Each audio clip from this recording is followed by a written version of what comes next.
Ladies and gentlemen, welcome to the Co-Optional Podcast for the 13th of January 2015. We got a new logo, Hello. Isn't it fancy? Look at that thing. So We have a new logo? We slightly I know, altered right? the logo. We didn't know. Nah. Neither of us knew until today. Yeah, just decided to change the logo. It's like we've had it for a long time, you know. We have now officially run more co-optional episodes than the Game Station podcast. So Really? Yeah, I What? discovered this quite Nice. recently. It's like, yeah, we've actually done that, which is incredible.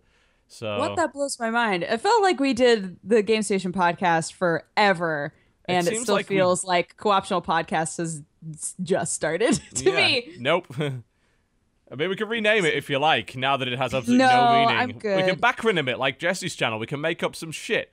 The Question. Talkie Yes. Game Shows Question. podcast. Yes. I had to look this up just to confirm my suspicions. So you remove the headphones for the O's, and you put it down at the bottom with like a symbol of some sort. Is that not the symbol for Brainiac from Superman? Are we now slaves to the hive mind of Brainiac? I'm just saying, reminded- it looks. And we'd have Very gotten away similar. with it too if it weren't for those pesky kids and their meddling dog. I'm just saying, it looks like we're repping Brainiac. I'm fine with that. It's just 3 When he stars. takes over That's all Earth. it is. It's 3 stars to represent 3 pillars. Looks What's like, wrong with that? looks like 3 little dots to me. 3 little Brainiac with dots. Predator, maybe. Headphones and the 3 little dots. It looks like a Metroid. Oh, Reminds me they of- do. That's what I Oh, was that's thinking. I true. thought that's where he was Yeah. gonna go with it, but then he said that I was like, oh, I kind of. Yeah, We're okay. repping a I lot get of that, yeah. things, including Yeah. ourselves. Yeah, we're all being controlled by Metroids. You know? That's why we don't ever turn around. You don't want to see what's Yeah. behind us. Yeah. It's like, hey guys, what if Zelda was a girl? I can imagine that. Mind blowing. Our special guest for the show today does like everything. It's probably going to take quite a while to explain all the things that she does. Used to work at Sony on PlanetSide, is now working for Curse and doing all sorts of things online. Margaret Krohn, welcome to the show. Thank you for having me. When you guys messaged me, I was like, yes. I do want to be on this, but I had to ask my boss, and I'm so glad that Curse is being rad and letting me do this. So Don't worry, I have- we'll make it awkward. I have been Oh, watching yes. co-optional podcasts forever, so. So let me tell you about 5 years of Curse's terrible business history. We'll start back in 2009. No, stop, no. No, we won't do that. We don't hate Curse. It's cool. Exit. You don't need to be told. You know. So why don't you tell everyone what you do? Because you do a shitload of stuff online, like an insane amount of shows, all sorts of things. So why don't you go through that? Yeah. Well, now I've kind of like slowed it down a little bit. Before I was doing a lot of crazy stuff, especially when I was working with SOE, which is Sony Online Entertainment, back when I was a designer and doing stuff for them and helping them launch their Twitch, which they've just been going, everywhere with that, which I'm really happy to see that they're continuing it. But now what I do is I'm currently the a video host for Curse. So I kind of get to go to events and I cover gaming coverage, like all kinds of things. I basically get to play video games and talk about them, and it's freaking rad. I love it. And then I also get to do a lot of really cool things with my friends. If you guys ever watch It Me JP, I do a role-playing show, which is called Roleplay Haven't heard of R&D. him. Which is for research and development. So basically every 4 to 6 weeks or 4 to 8 weeks, we'll play a different tabletop RPG game and we'll play through it. We'll bring on a new guest sometimes, and then afterwards we kind of talk it over and maybe sometimes compare it to other things or kind of just like talk about the systems that are being in place. And then I used to run an anime show, which I don't anymore, but I know a few people who still watch that and ask me about that. But I may be bringing something back with that, you'll see, in February when I start launching my own full YouTube stuff, but I'm pretty excited. I also stream on Twitch, which is twitch.tv/Margaret Krohn. I don't know, I'm probably missing something, but... Jesus, That's a we lot did of it. That's- work. You're on the Yeah. internet. Holy Making the rest of us look terrible by comparison. But yeah, and I stream every Monday through Friday, so if you ever want to check that out. I made a video today. Yes, so. I did one as well. I actually managed to make one before the podcast, which is pretty rare. Usually I'm too busy arguing on the internet to get any actual work done, but it's okay. I did that this morning. I got up at 6 a.m. and just decided to go fucking ham, and then I took a pill and went back to bed. It was actually pretty great. I felt good. I'm gonna admit that. It was pretty fun.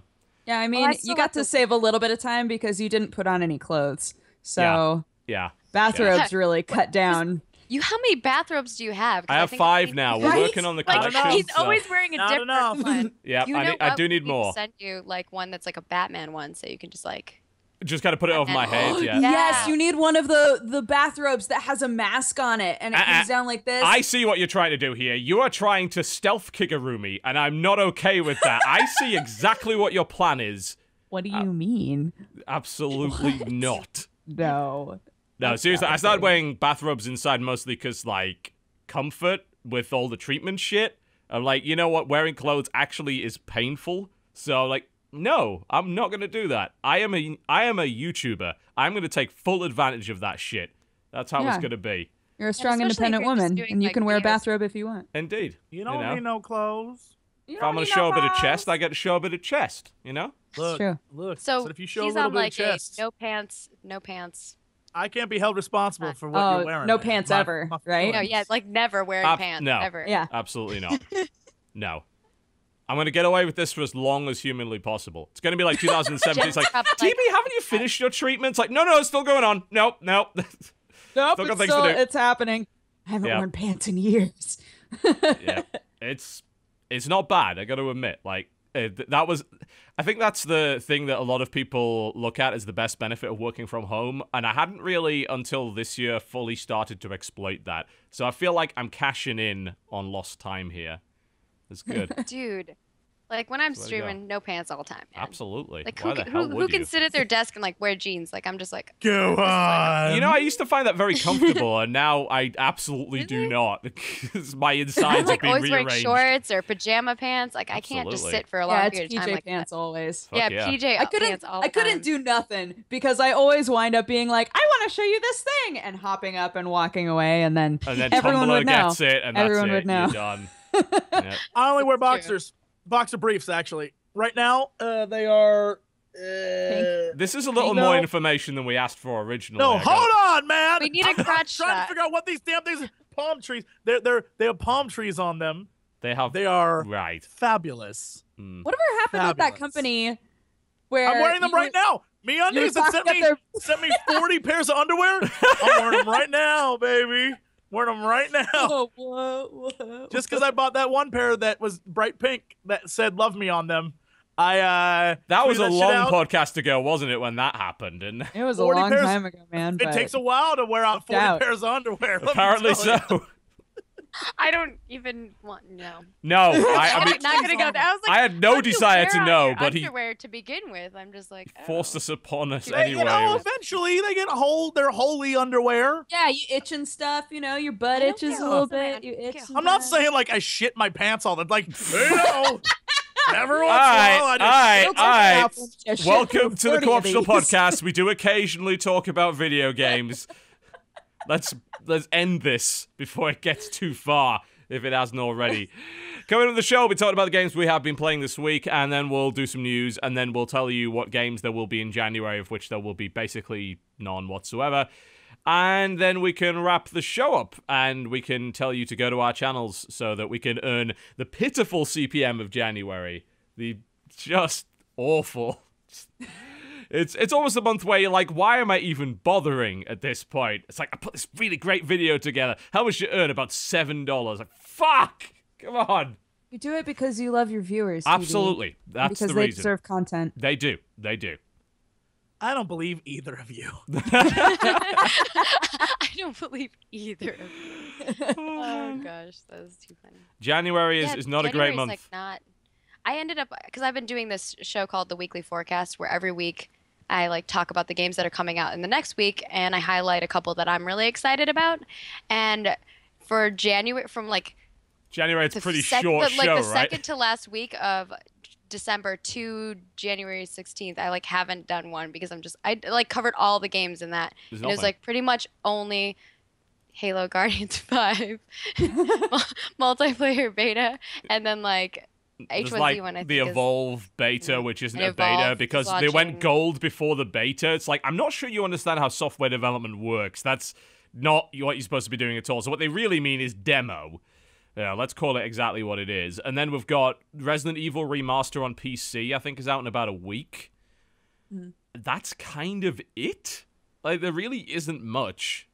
Yeah. Yeah, man. Everybody should have taken advantage of that anime sale. Hey, Oh, Yeah, I sent that out. I was like, we need to play one of these. yeah, Or all of them. Well, I think like the Duke Nukem 3D Megatron edition, right? Oh, And then Megaton. we had Megaton. I Oh, kept saying no, that's on Megatron. Megatron. I would play was the like, that Megatron sounds edition. rad. I'm all over that totally shit. Look in the that shit. video. If you look in the video, it says Megatron because. Does it? Wow. Okay. And I said Whoops. Megatron, I think too, on accident. It's better. Yeah. I'm terrible. All I you mean, did was make it better. Yeah, I don't agree. I don't think disagree with Frontiers that. had early access too, right? That happened at the beginning of this month. Yeah, I think so. There's been a few early access games that have been popping out of the woodwork, and there's a few more that are obviously developing past actually being just a complete waste of your time. So. I Oh, know Dying Light. Everyone's pretty Yes, yeah, excited yeah. about Is Dying Light out this month? Right. Is that what's Yes, coming it out? comes out the 27th. I have Ah, a Dying Light okay. video going up today, I do. Oh, do you? Did it I come from a did. sponsored event by any chance? I was dressed up like a zombie, I was, playing That- a game about a man killing zombies. It's about as meta as a video can get. That sure sounds Is that like the a photo promotional that you event. sent me, Jesse, or that you showed me, Jesse? yeah. Oh, yeah. it looks my awesome. You amazing guys should zombie check photo. that out. Yeah. If you follow That's me pretty on sweet. the Instagrams, I already Yeah, I was gonna posted say, many I photos. saw a picture of you looking like a zombie. Was Yeah. that The guy who That- did it, the that guy who may have came and been a teaser. zombified me was like a real Hollywood makeup dude. He was on, he like won or maybe got second place in that sci-fi show with the stuff. Wait. So Jesse, you were arguing with me about how awesome yours was, and you had like some Hollywood director doing your makeup, and I was just like putting shit on, and you were like, mine's look, better. it doesn't make it less awesome. it just means it was that awesome. That's like straight out of an anything, 80s it proves. movie. If anything, it proves how awesome it was because someone awesome did it. I think I won that argument. Jesse, you're the It rich was kid better. from the mansion who's going to the same high school as a bunch of plebeians, and you're having all of your slaves do everything for you. that's how it's equating in my mind. I just want one friend. Why doesn't anyone like me? Papa, why does no one like me? Because you're rich, son, and there'll always be below you. But maybe just one will be my friend. May I have one friend? All right, son, we'll buy you a friend. Thank you, Papa. That was disturbing. That was awesome. I'm like, I'm just gonna witness this. I mean, are you guys about to like climb into a Jaeger at this point? It's getting a bit weird in here. Possible. Please. Possible. Oh man. Okay, let's talk about games we've been playing this week. I'm gonna get the Star Trek stuff out of the way. I'm commandeering this show to get the Star Trek stuff out of the way. So You're still heavy in it? yeah, level 51, which like that's like past what the level cap used to be. They've done it to 60 now because they made an expansion for it. I'm now flying this motherfucker right here.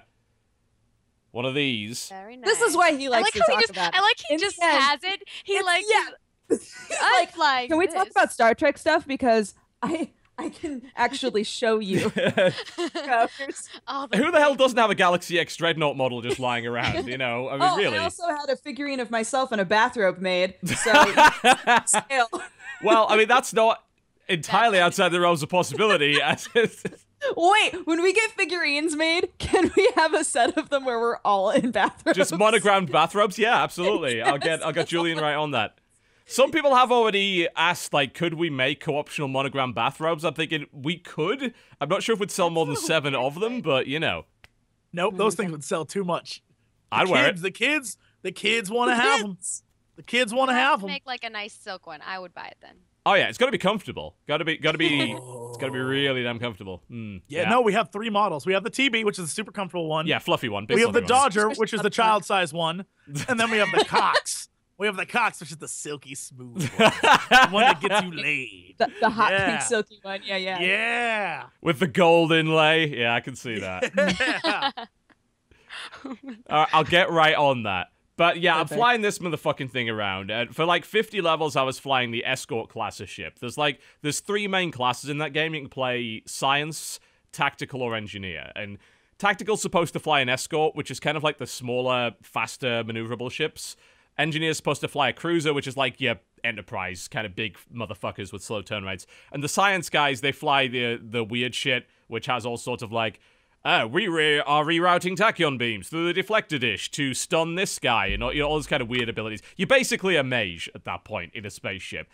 And at level, but the thing is, you can fly the other class's ships. You're just maybe not as good at doing it. And at level 50, they let you fly all sorts of crazy shit, including that. And I'm like, I want to fly this fucking thing. It's huge. It has a giant phaser in the middle that you can just fire like a death beam. It has 3 warp nacelles and a cloaking device. It's insane. I want to fly it. So I reconfigured all my shit, bought this thing, and I will ignore the fact that it was a $25 microtransaction. Just ignore that completely. It's a good ship. It's a good. All I'm saying is a good ship. And I've been flying it around, being a silly person in the Delta Quadrant. It's been all right. But there's a way to attain it without paying though. Yeah, right? There's several models of that ship. Like this lets you kind of get it earlier, but the ultimate version of it is a fleet dreadnought, which is like the big end game grind. You join a guild, which is a fleet, and you earn fleet tokens. And then once you've earned enough fleet tokens, you can buy. Fleet tokens doesn't sound nearly Star Trek-y enough for me. No, they really need to work on that name. Yeah. They've got like 5,000 different currencies in that game. They've got fucking Lobi crystals and dilithium and Zen. Trade tribbles. Yeah. Oh, my inventory got fucking covered in tribbles last night. It was the worst. If you have a tribble in your inventory and any food items, they will eat the food items and replicate the tribbles until the tribbles cover your bag space. Amazing. It's the worst.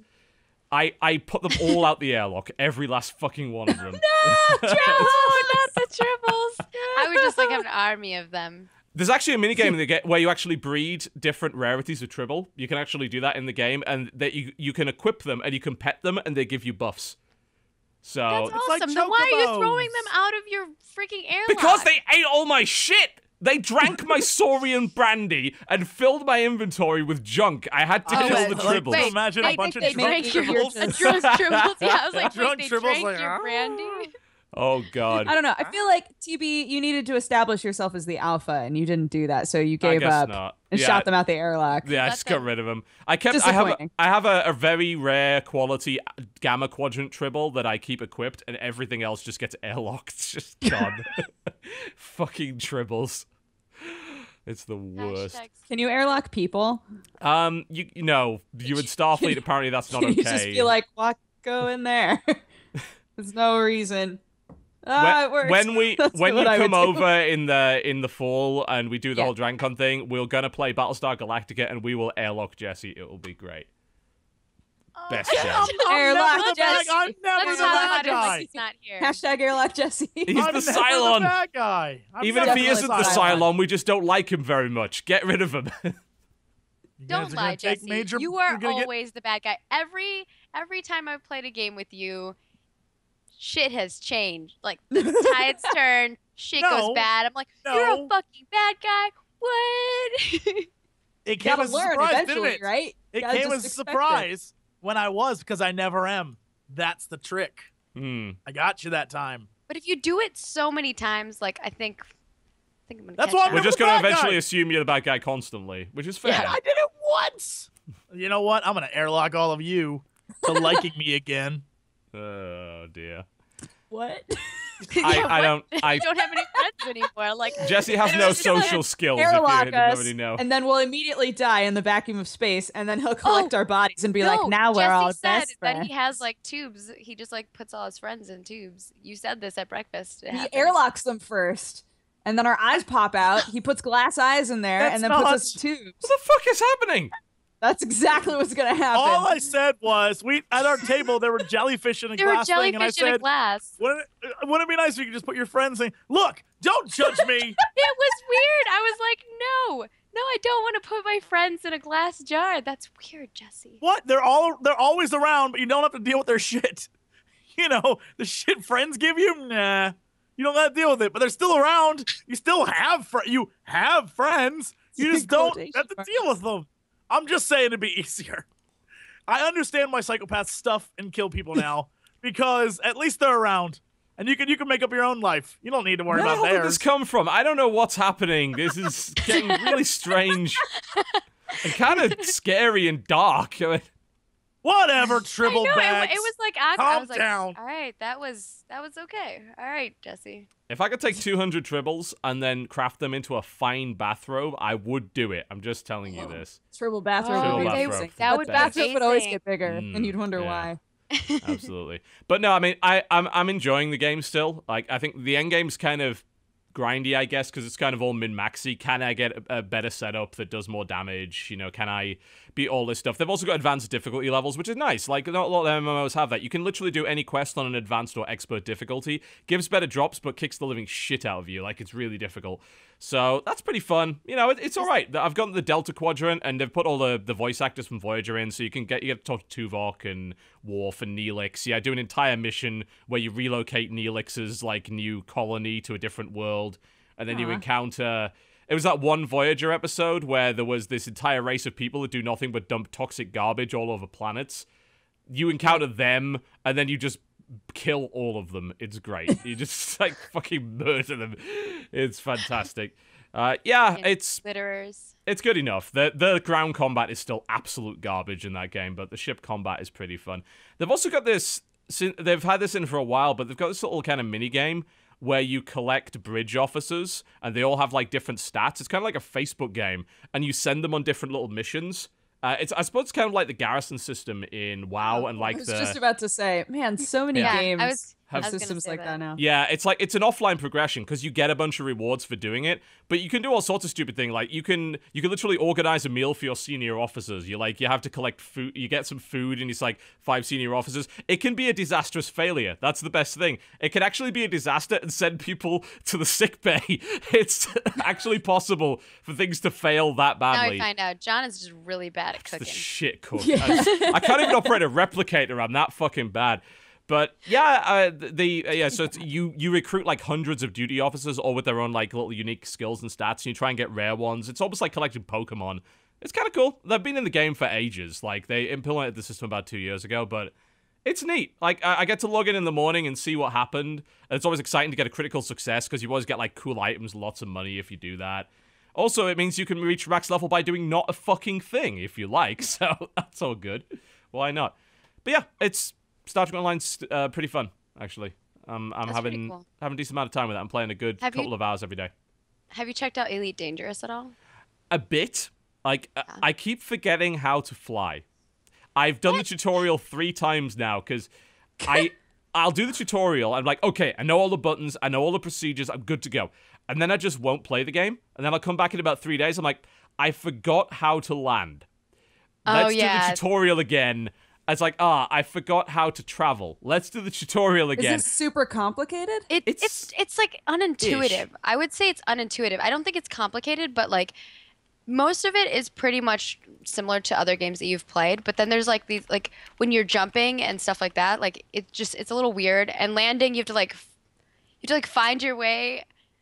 I had an embarrassing landing experience, but you have to find your way like getting into the bridge or whatever, or like, yeah, it's bridge, right? And then you have to go, they give you a number and you have to land on like the number. The specific but the number arrow, pad, wait, yeah. Is this the same thing we were talking about last week? That it's Interstellar Parking Simulator? Yes. Yeah. Yeah. Well, I mean, the parking part is not, like, you shouldn't be parking all the time. You should be like going out and like exploring and like doing things, but whenever you do need to land, it's confusing, and then the arrow's like pointing the wrong direction. You're like, but it looks like you're supposed to be facing that way, and you're supposed to be facing the other. Oh my gosh! And then you end up just crashing into the wall, and then they're like, "You've been fined for damaging the stage." Like, fuck you! No. I got laser beamed to death because I was like, I just landed, and they're like, "You can't land there. You have to be on a different number." Because I didn't land on my number or whatever. Yeah. I just didn't. This is the first time, so I just like I'm like, I'm landed. Why is it yelling at me? And it didn't tell me like I needed to go to a certain pad. It did before, but I just wasn't paying attention. There are too many buttons in that game which deploy your weapons as well. Like, I'm too tempted to deploy the weapons all the time because they just like shoot things. Well, it's great because they actually come out of the ship. Like, you see them deploy, and it's like, I really want to shoot them. Like, you can just go in like there's like training sessions where you can just like blow shit chase people around and shoot stuff, which was really fun. Like, I had fun doing that part, but I did get a little. I mean, they do tell you if you're like too high or too low or where to like situate, but it's like it is a little bit intense if you haven't like done a lot of like flight simulator type of games. Yeah, a lot of people have recommended there's a voice commander thing that's worth having where you can actually like give it voice commands. Apparently that makes the game a lot easier because you don't have to remember 5,000 buttons. Yes, Dodger. So you parked in the wrong spot and then you got lasered to death. because they were so angry that you parked in the wrong spot? Is that what happened? I like need to find the thumbnail of this because it's ridiculous. Like I'm like sitting I'm not there following the story. I like get in there and I land and it's like yelling at me. I'm like, but where am I supposed to park? Like I can park. There's nothing else here. I can sit here. And like all of a sudden, like laser beams just like start coming out of like every.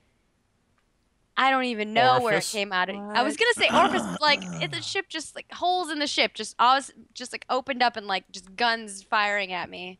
And my stream chat was just laughing so hard. They're like, "Oh my god!" They'll just like straight up kill you if you're in the wrong spot. That's messed Apparently, up. they're not like we're gonna evict you or fine you. They're just like we're just gonna blow you up. Oh yeah, they get pretty fucking strict with the docking thing. And if you get blown up, you just like lose your ship. Yeah, you got to buy insurance and things, don't you? And that.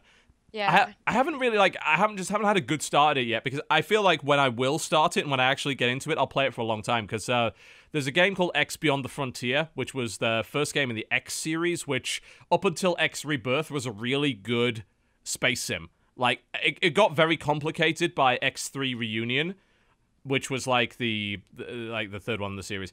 And they had an X3 Terran Conflict actually came after that. They let you basically build an entire space empire. You could build space stations. You could build complexes of multiple space stations linked together. You could own an entire fleet of ships, like fighter ships all the way up to super capitals. It was basically like playing Eve, but solo and without any of the bullshit. So you could build your own space empire. It was incredible. And then they released Eve is playing with like other people. Yes, but the worst thing about Eve is playing with other people as well. This is true. It's the same thing for Elite Dangerous. Like it's really fun to play with other people, but it's also very scary. Yeah. Yeah, it seems terrifying. But I dived into I put like 300 hours into X Beyond the Frontier, the original game, and that was very much like Elite. It only really let you fly one ship and upgrade it. Whereas That's in X3, not how Elite is, though. No, you can fly other ships, but in X3 there were like 100 ships you could fly, up until including super capital ships and all sorts of crazy shit. But yeah, you can switch out ships in Elite, and I just feel like once I get into Elite, I will play it a lot. So yeah, you can. There's multiple different ships. There's like a couple that are free, and then like the ones that you pay for, obviously they're going to be more, and you can go find other ones too, I think. And then like when you upgrade them, you get all kinds of different things. Like you get different weapons. You can put like a fueling thing that like mines fuel and like all kinds of stuff like that. I just like I'm like an explorer. I want to go to space and I just want to look at all the pretty things and get that's fuel Elite from in a nutshell, isn't it? Stars. Like, they do a lot of that. Like you can go It's trip huge. to Earth and go and visit all sorts of places. Yeah. They replicated the whole Milky Way, which I mean is just fucking insane. Yeah. Sorry, I don't know if I'm allowed to swear. And then on top of that, they have like computer generated planets and stars and things like that beyond that. But it's just huge. It's insane. Yeah. Yeah, I do want to play some more of it. I think it's been the best experience with the flight stick that I've had in any game. Like the controls feel so natural with a flight stick. Just like throttling up the ship. I think it's the sound design that does it. As you throttle up the ship, the sound is so satisfying. Like it's really well done. They put a lot of effort into the sound design to make it. And the piloting, like the HUD is really cool too. Well, it even emulates the movements you make with the joystick on the joystick that you can see, like in the cockpit itself, which is awesome. I mean, that might actually get me to go full on setup when they eventually get the Oculus Rift to a proper state. That'll be like Oculus Rift, head tracking, X52, go, and just never leave, and then just die of dehydration. In your robe. Yes, of course. It's my space captain's robe. Yeah. Get like a Star Trek robe. Just go for it. Awesome. Yeah, it's good. It does take a little bit of getting into. I've heard that it's a little bit light on the content, and they're kind of working on that. But the base game is really, really solid. So for people that are a bit worried that there might not be quite enough in the end game, then wait a bit. If you're looking for the immersion and you're just okay with a space sim, and you just get the satisfaction of flying around, delivering cargo, and discovering things, then Elite does that really, really well. Really well. That's me. I just want to drive around. I'm like, I'm good. Yeah, but it's Euro Truck Simulator in space. That's what it is, and it does it really well. This sounds like the sort of game that, I don't know. There are a lot of games where TB talks about them, right? he like describes them in detail, and I'm like, that game sounds so cool. And then I go and try to play it, and I'm bored out of my mind, like immediately. This is like the same sort of a thing to me. Except you guys are making it sound cool. so magical. It doesn't you guys are sound making cool it sound to me. so magical, and you explore, and like it has all these, specific difficult things that you can master and figure out how to do. And Nope. I'm like, that sounds fun. It Nope. won't be fun for me. I know it. Yep. I know it in my heart. This We're entire on time, the same I've just boat. been pulling the throttle forward and back on my X52, which is... actually, I shouldn't move this because that's right here. There it is. I have this right next to me, and it's just like, it's fun to play with. You just pull it backwards and forwards, and you spin the hat around. It's great. Speaking of which, TB, I really think you should tell everybody what happened with your D. Well, I got a problem with my D, right? So right. the D is becoming an issue. Like, it'll go in just fine. The problem is it has difficulty coming out. Like, it gets really sticky. Right. And as a result, it doesn't really function correctly. Understandable. Yeah.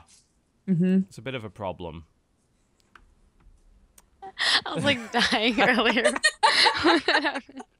I was like, I can't handle it. We're talking about the D key on the keyboard. We talked about this before the show. Are we? We might be. I don't know if that's what we're talking about right now. We might be. We are.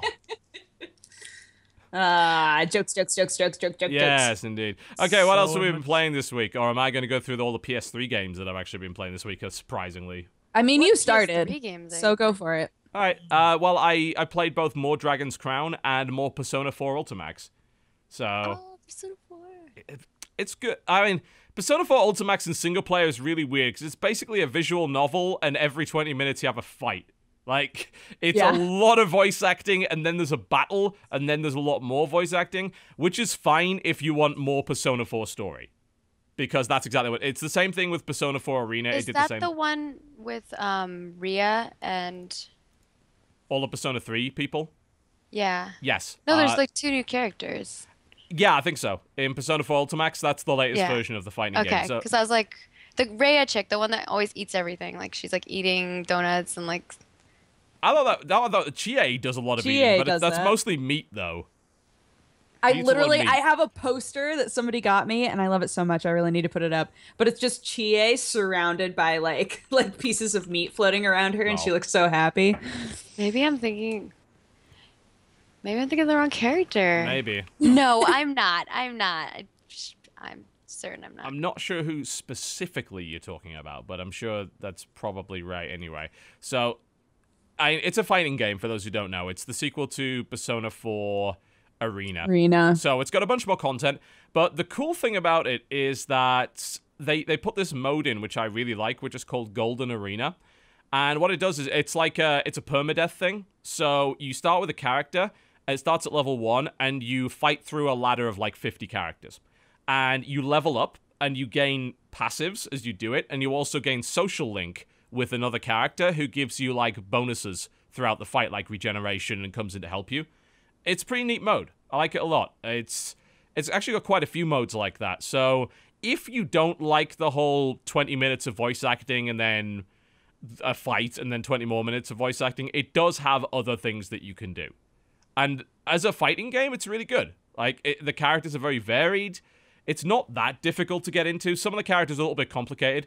There's I was playing Naoto, who has a bunch of weird gun stances, which is a little bit strange. But you play someone like Teddy. Teddy basically just plays like Wolverine from Marvel vs. Capcom. So you've got like the Berserker Barrage and everything. All of those moves. Yu just plays like Ryu. And most of the characters make a decent degree of sense. But it's a fun fighting game. And it's visually very impressive. It's got a great soundtrack, as you might imagine. And I've been playing a bunch of that. So it's been a lot of fun to play Persona 4 Ultimax. I finally just bought the physical copy because I told you a couple of weeks ago that I got it on PSN and it would not work. And like, it just, straight up wouldn't happen. Yeah, it's awful. Like, I don't, and loads of people had this problem and they never fixed it. They never fixed it at all. Did you at least get a refund? Did you chase it up? I'm pursuing Sony for it now. It takes weeks. Like, their support is awful. So I'll eventually get the money back, I hope. But I just ended up buying a physical copy. You can't do it through your bank? Because I've done that through my bank before. You can, but if you charge back against someone like PSN, they suddenly stop wanting to take your money anymore. So it's generally like chargeback is a last resort. You don't want to do that unless you're like, I'm never going to see that money again. Because I've done it with one game, but like Blizzard keeps taking my money, so. Yeah. If you kept doing that, they would stop. They had a problem. Yeah, chargebacks like actually have a really bad effect against companies. Like they can really ruin their credit rating. So companies get very strict with chargebacks. So as a lot of people recommend it as like consumer activism, it's like, oh, your game's broken, just charge back. Think about doing other things before you do that, because there are consequences to doing too many chargebacks. You want to watch out for that. Yeah. But yeah, I mean, I got it for half the price on Amazon, and it came with a bunch of Persona cards and an inflatable teddy. So there you go. Interesting things. Bargain. Absolute bargain. But I'm maining Chie at the minute, mostly because she's just hilarious. She just does a bunch of really ridiculous kicks and all sorts of crazy kung fu. She's a lot of fun. Yeah, I dig it. I dig that game. So I'm going to play a bunch more of it. Do you think it's added enough where... Like, if you already own Arena, do you think that it's worth it to get Ultimax? Yeah. Like, even just to play Golden Arena, it's pretty fucking good. Like, it has a lot of game modes. Its arcade mode is great. It has a shitload of characters. You can also play a Shadow version of every character in the game, I think. And Shadow, they have, like, slightly different combos and different abilities. They have, like, a thing called Shadow Fury, which lets them, like, cut down the cost of special attacks and combo shit together that they couldn't. So, like, every character has a variant that you can learn, which is awesome. That's amazing. Oh, is it like the evil version?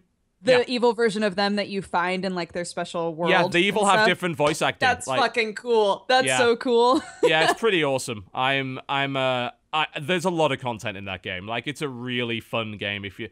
It also has this interesting feature that I'd like to like make a slight discussion out of, which is the game will play itself. You can put it on an automated mode where it will do all the cutscenes and then it will fight for you. So you can basically watch the whole game.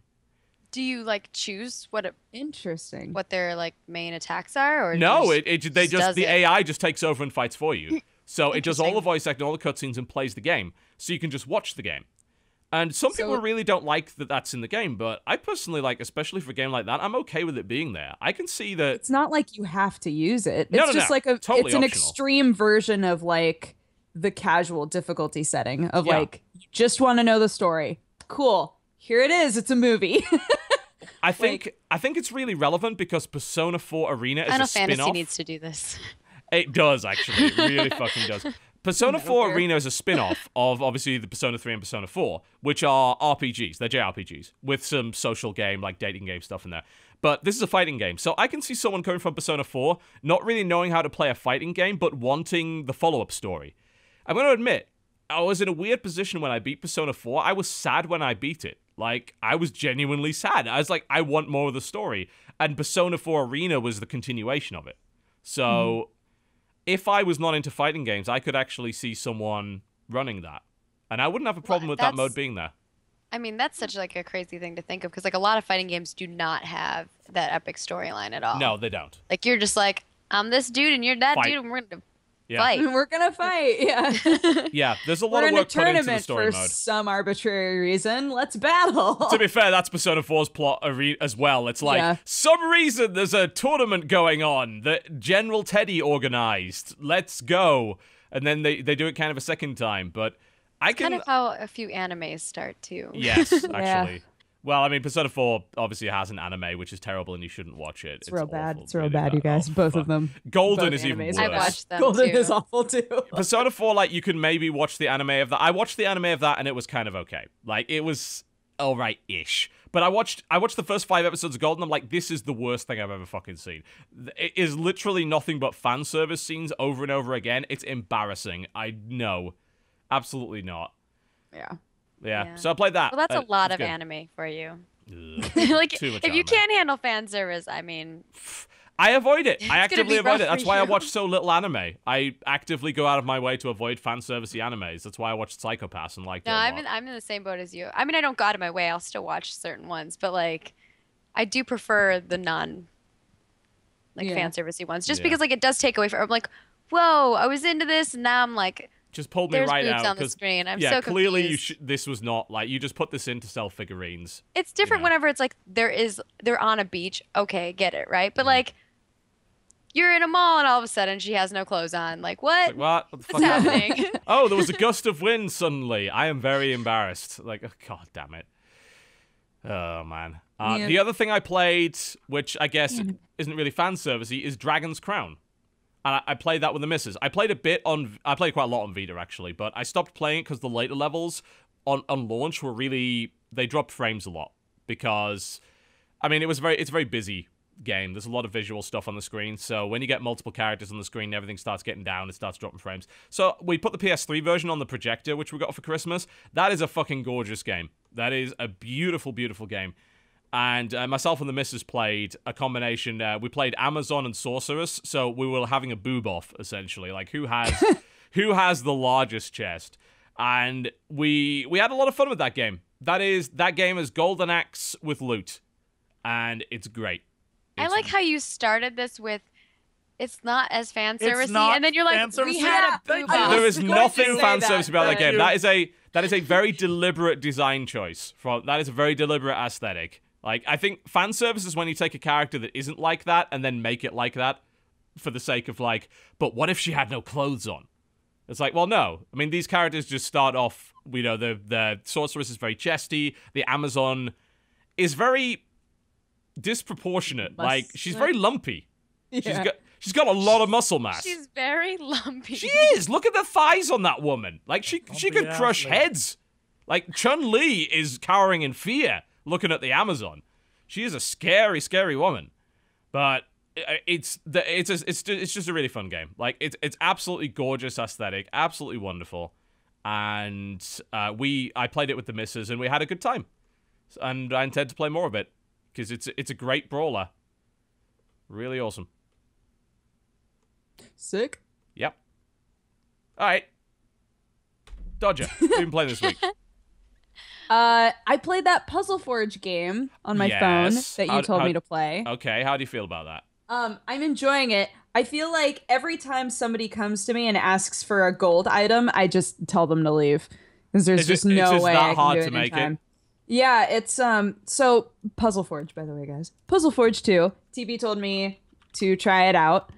It's like a long form match 3. So you start off with just basic minerals and then you build them up into materials that you need in order to make pieces of weapons, and then you combine the pieces of weapons into a weapon or armor or a shield or whatever. Yep. And then you give it to whoever is asking for it.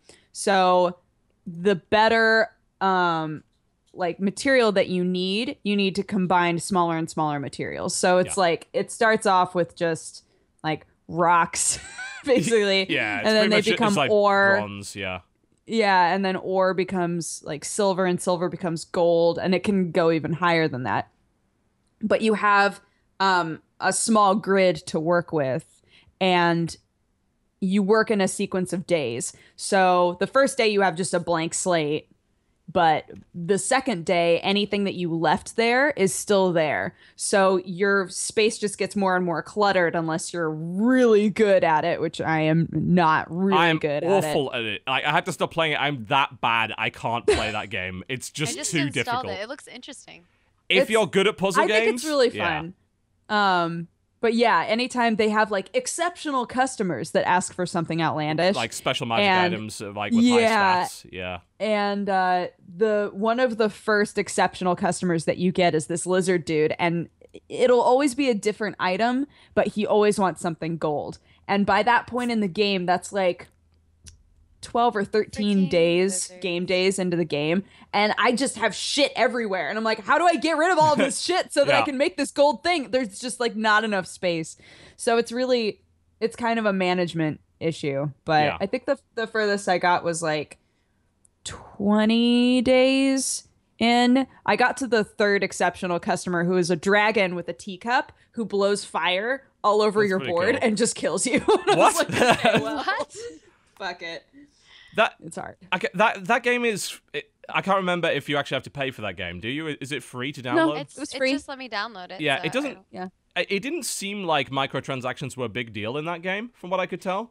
It's not. It doesn't push them on you at all. I didn't even know that they had them until I happened to hit on something. Oh, it's the money. So like every time you sell something, you get money. Yeah. And there is like a little store, and every couple of days the store will be like huge discounts, but it always has different stuff in there. So Right. you have things that can like wipe your board, or things that can give your items magical abilities or So gems. you can or cheat whatever. for cash, basically. You can cheat for cash, but I found it on a fluke. It's not like it's like, are you out of money? Click here to spend for reals dollars. That They didn't push even that. show up. Yeah, that's actually kind of what I respected about it before I stopped playing, because I am just too stupid to play that game. I am a moron, so I just can't make it happen. But yeah, I did notice it was like, this is a nicely designed looking game. It's a cool spin on match 3. It's a lot more complicated. I mean, it's a real puzzle game. It's not just like randomly swipe things and things disappear. Oh no. You don't put that shit in the right place, you're dead. You are fucked. So it is not an easy game, but it is an interesting one. And I think it's got good theme as well. Being a blacksmith and crafting magical items for like random orcs that come along is a good theme. It's super cool. Yeah. Yeah. Yeah. It seems fun. It's It a fun sounds game. like something where, like, if you have OCD, it's gonna be rough. Like, I feel like I'm gonna have anxiety. You probably will, because you'll be 'cause like, you're how do I get rid of this one? There's like a sword handle in the corner that you can't get rid of. It's like, ugh. For real, there's one of the exceptional customers is like 3 dudes who want hot dogs. And they're like, Wow. can you make hot dogs for us? And I'm like, no. You're a And they're blacksmith. like, it's cool, because every time you make a weapon, it leaves behind red zones. And Right. those red zones are supposed to be kind of a placeholder for the idea of you had to forge that thing with fire.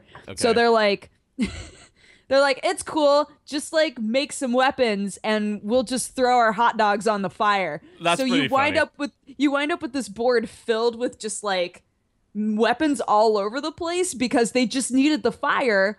So it's not like they want one item. They want you to make like 10 bunch of items so that they can throw make the hot hot dogs all over the place. And then by the next day, you're like, please God, let someone want something that I have on my board, because I have no space left. Who's making hot dogs on a forge? Like, that is Sometimes that you just cannot gotta be eat. healthy. Some That dude- could yeah. not be healthy. It was Like, JP. was I sent him JP. hot dogs for Christmas from Chicago. It was fucking JP. I did, yeah. I sent him a selection of Chicago treats, and one of them was like a bunch of flash frozen hot dogs. That's funny. He liked them. Beautiful. There was this other thing I found on iOS that I'm actually surprisingly impressed with, which doesn't do microtransactions because it's a $3 game. I've been in search of the perfect spiritual successor to Puzzle Quest, because all of them suck. Like, even all the other puzzle quests are also bad, right? So, like, Yeah. fuck. Then everyone tries this whole... The Match 3 RPG thing is not new anymore. Lots of people have tried it. Most people have fucked it up. Still love it, but Yes. There's a game called Hero Emblems. It's about $3. It is about as close as you're going to get. It is really good. Like, very, very nicely put together. It's a party-based RPG where there's 4 characters. It's got some really nice mechanics. It's less random than Puzzle Quest is. It rewards you for combining more stuff together by putting upgraded emblems on the board, which will then become special attacks. And then there's like a mega attack that you can do if you combine those. And it's got boss fights and RPG stuff and character progression. It's great. It's really good. If you like Match 3 RPGs, Hero Emblems is well worth getting. cool. Like that Is lot. it? Did you say is it Android and iOS? Or is it- I don't know if it's on Android. It's definitely on iOS. Cool.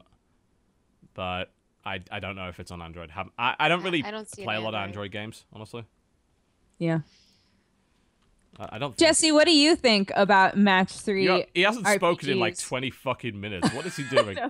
I realized that I have nothing fucking in common with any of you on video games. I don't know what the fuck you guys play. I don't play that shit. You're talking Jesse, about what are you talking space about? Half the Sims. time it's just you and TB like barfing at each other about stuff, and I'm just sitting here being you right now. Today, I don't have anything in common. Today, I have nothing in common with you. I don't know what the shit. Today, you might as well buy 10 I bucks realized a few online things. and get a I couple realized cats. some things about myself. I don't, just because I like TIE Fighter doesn't mean I like Space Sims. I like Star Wars, not Space Sims. Okay. I also learned that I think I own like 4 iOS games. and 3 of them are Kingdom Rush. I just got the new Kingdom Rush game. Kingdom Rush Origins that just came out. It's the same fucking thing. Like I don't care. I love it. It's like Dynasty Warriors. I need the new one. Right? It does. Other than that, I'm like, I've never played these. I have no constructive feedback. I'm gonna just shut up and. What do you do on planes? Like, I travel so much. I feel like point. I have to play. Writes poetry. That's why I play Android. Yeah, I mean, you just got back from the Smite tournament, Jesse. What did you play on the plane? Nothing. I watched that new Denzel movie where he goes around like taking and kills the people. Equalizer? Yeah, that was cool. And then need I to watch watched Captain Phillips, but I couldn't watch all the movie because the movie was too long for the flight. So I don't know what happens at the very end. I assume we made it out okay. I don't know. He was probably fine. I assume it's okay. Sam was on a plane that didn't have TVs. So you lucked out. You should have come back on my flight. Although it was like way overbooked and the flight attendants closed off the front bathrooms because they quote unquote didn't have enough room for services. And so they put the carts in front of the front. So there were only 2 bathrooms available on this flight, and there was shit smells. It was awful. How does that work? Like everyone had TVs. We were good. Hang on a minute. How do you like on a full flight? People are sitting down. How the fuck can you suddenly not move the carts anymore? They were like, surely they designed the planes around this idea, right? They were very elderly, voluptuous ladies who were our flight attendants. And they just didn't want to deal with us that day. I think That's not an excuse. So they just closed off the front. And I was watching, they just sat down and were like, munching on salad. And like not giving, they're like, we're working up here. I'm like, all right, great. Which airline was this? Gotta go to the bathroom. Delta. Oh, it was Delta. Well, there's your fucking reason right there. Awful airline. Unbelievably so bad. I just held it in and got to LA and I just held it in. I watched Denzel murder some people and was like, only 3 more hours. Only 3 more hours. I can do this. Yeah, that's what I did on my flight. Oh my God. I don't God. got time for video games. Fuck me. I gotta say, like, have time for video games. I fly American Airlines like pretty much everywhere. Well, it's now American Airlines. It used obviously US Airways because there's a hub in Charlotte, and I'll give them credit. They don't have like TVs. They do have Wi-Fi on the plane, which is always good, and their staff are pretty nice. Like, they don't seem to slack off, so I'll give them credit for that. But Delta, I would not. Absolutely no way in a million years would I get on a fucking Delta aircraft ever again. It is a terrible airline. And that is a cat. It's a meow. Riggs. It looks really pissed off. I think he's just like grumpy. Why are you looking so mad? Look happy. Look happy. Entertain the viewers. Make the internet happy. Precious. No, he's like the sweetest thing, but yeah, he looks it. He looks like he definitely doesn't look like he wants to kill you or anything. He's like, I don't know what's happening right now. Yeah, I wish I could do that with the dog, but it's a little bit too big. Like, we can still pick up the smaller dog, but only just. And Kumo, not a fucking chance. He's huge though, right? Yeah, he's still growing. How much? It's like he'll probably. I'm not sure like what's the average like that a Japanese Akita gets to, because they're a bit smaller than American Akitas, and they're also a hell of a lot less fucking dangerous and violent, which is a big deal. But I think they can reach pretty large. I mean, I heard some of them actually reach 100 pounds. I'm not sure if I'm right with that, but that's like, wow. I'm sure almost as much as me and Dodger. I was gonna say that's so. Like it's teetering close to how Kumo much. Standing like on his basically, your legs dog is taller is the than size Dodger. of me and Dodger. Is what you're saying right now. Yeah. Oh, I mean, he's definitely taller than you, Dodger. Now I can tell you that for a fact. Like he can put his paws up, and his paws will be on my shoulders. Like he's that tall.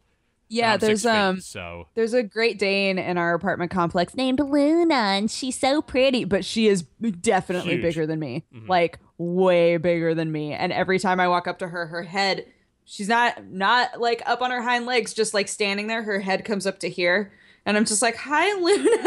Great Danes have huge legs, like they're very like, long leg dogs. But they're like so fragile, and like they don't realize that they're like huge. Like they are just bump huge. into shit. They just want to be loved. It's ridiculous. Oh my goodness. I'm sorry, my cat put everybody off on a tangent.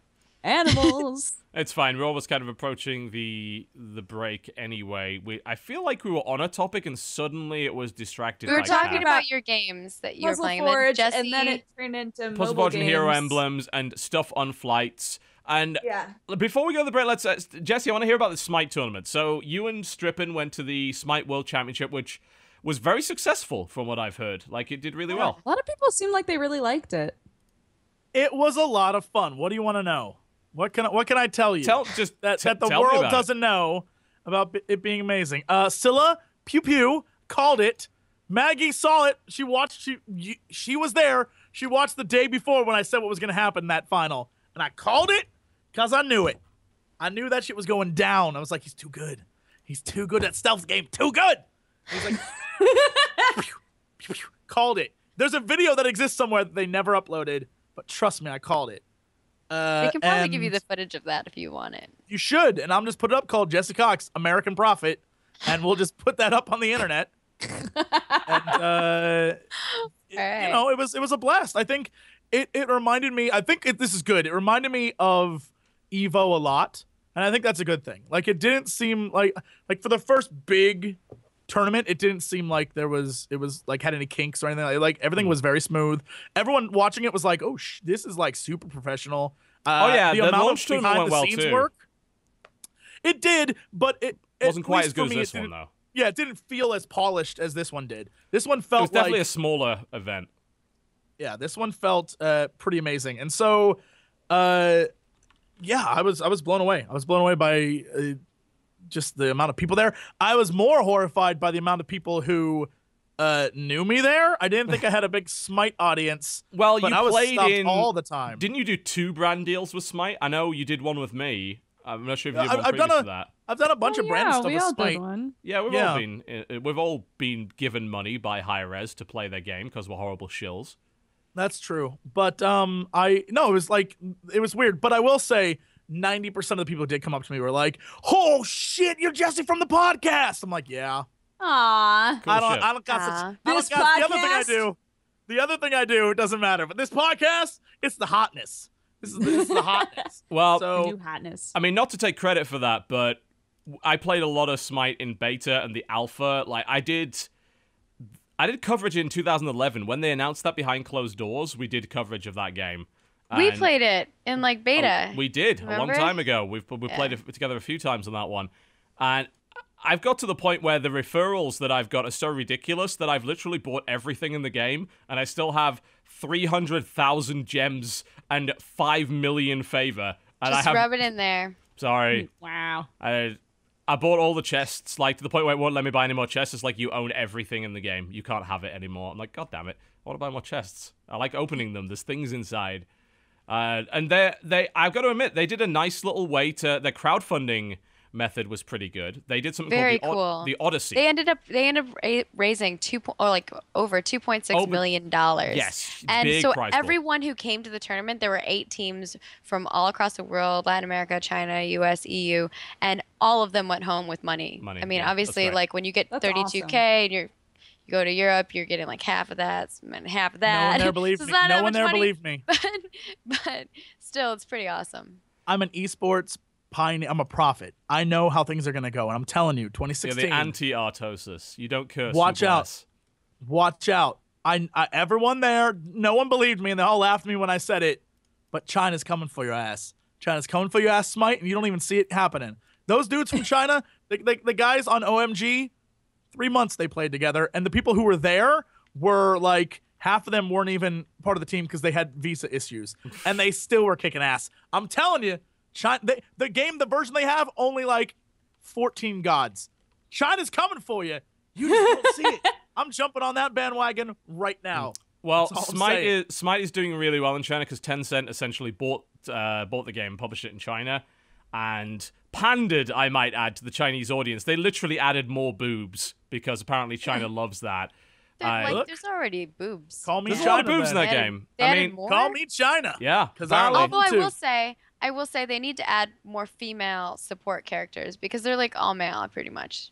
Which They is made a lot- unusual. Like a lot Yeah. of MOBAs will go down Normally- the support route. There's kind of a lot of female supports, but there's actually a shitload of female assassins and mages in that game. that are very, very effective. But yeah, you're right. The thing is, like, I think I'm going to let Smite get away with it because, quite frankly, that stuff isn't even as close to as explicit as the actual images of the gods from back then, who were just like... That's true. Oh, Yeah. they're, like, naked. Just Oh, paint, yeah. Just paint on that clothes. Yep. Huge breasts, like, everywhere. Just, like, they would do that. So it's not like... I don't know. They're pandering a bit, especially to the Chinese crowd, but... You know, I think I can let it slide because, frankly, because the Chinese are gonna come take over. A lot of those designs I'll be the first. I'll welcome less offensive than the actual gods' images themselves. So, you know, hey. China Rising. Last night we all played some Mags and Sly Fox and Strippin. And I heard you guys were doing that. Yeah, and it was fun. In chat, everybody was like, "Who is Dodger playing? The naked girl." Oh, got it. Because literally the only person I know how to play is Neith. Neith, yeah. It's just like, who is she? Oh, the naked one. Oh, got it. It was so funny. They were like, "Oh, what if?"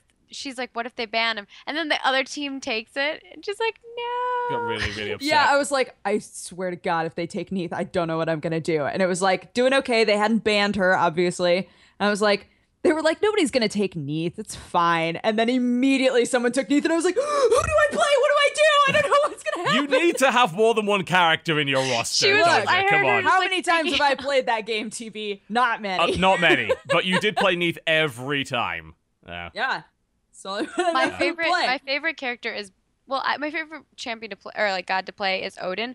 But Bacchus is growing on me just because he fucking gets wasted. He just gets smashed. Bacchus is a lot of fun. He belly flops. Get more drunk and people. do damage. It's really it's like a more fun Gragas. So I like that a lot. And he's holding like a stick of meat, and he like walks with his crotch all forward. I'm just like, I can't.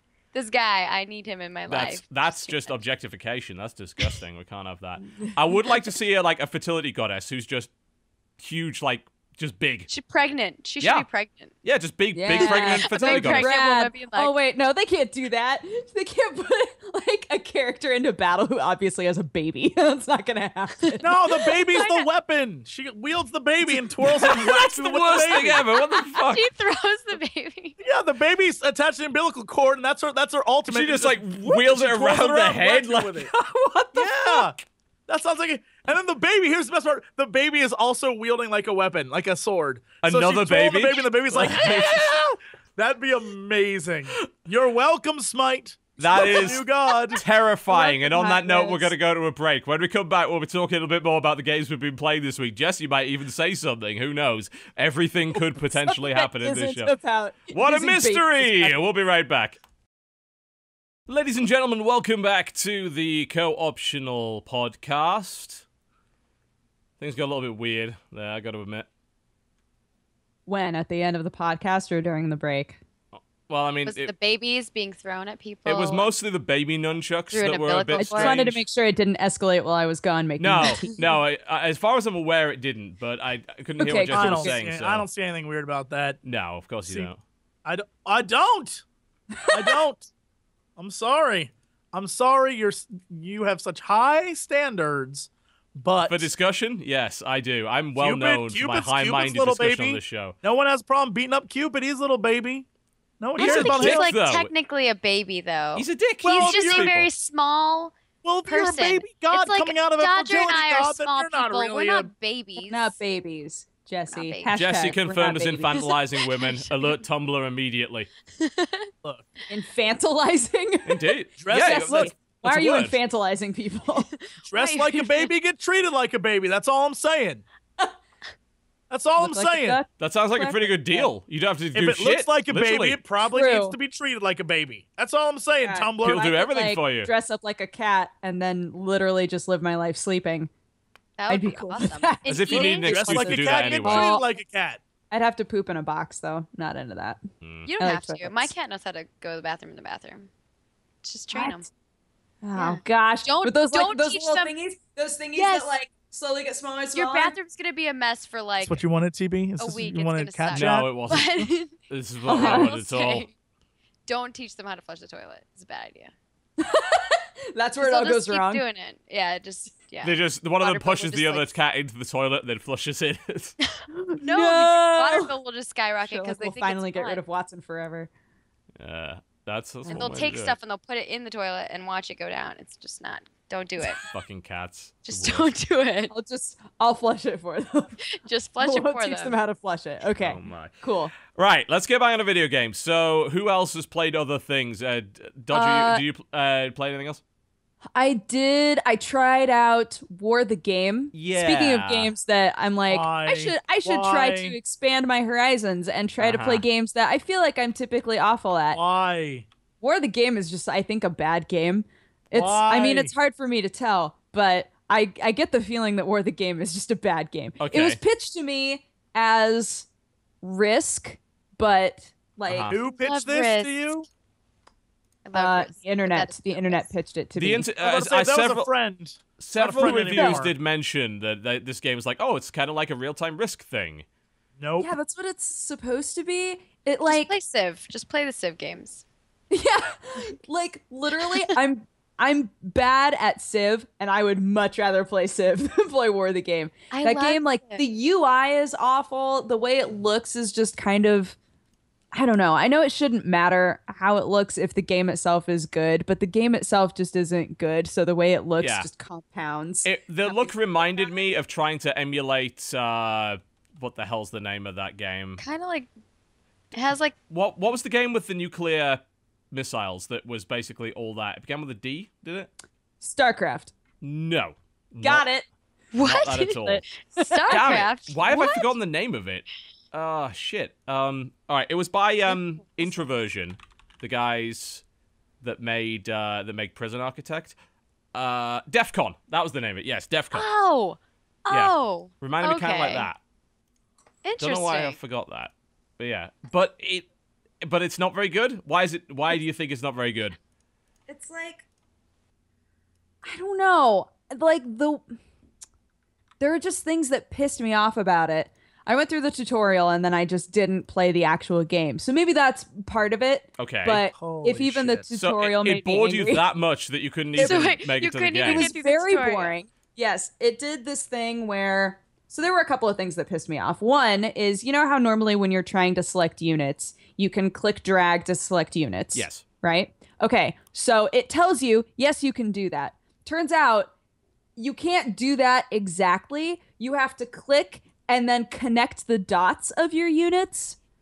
So you can't click drag like a square around units. You have to click on one and then drag along the units. What? Just like, yeah, super dumb, right? I tested this out like 5 times. I was like, that can't be right.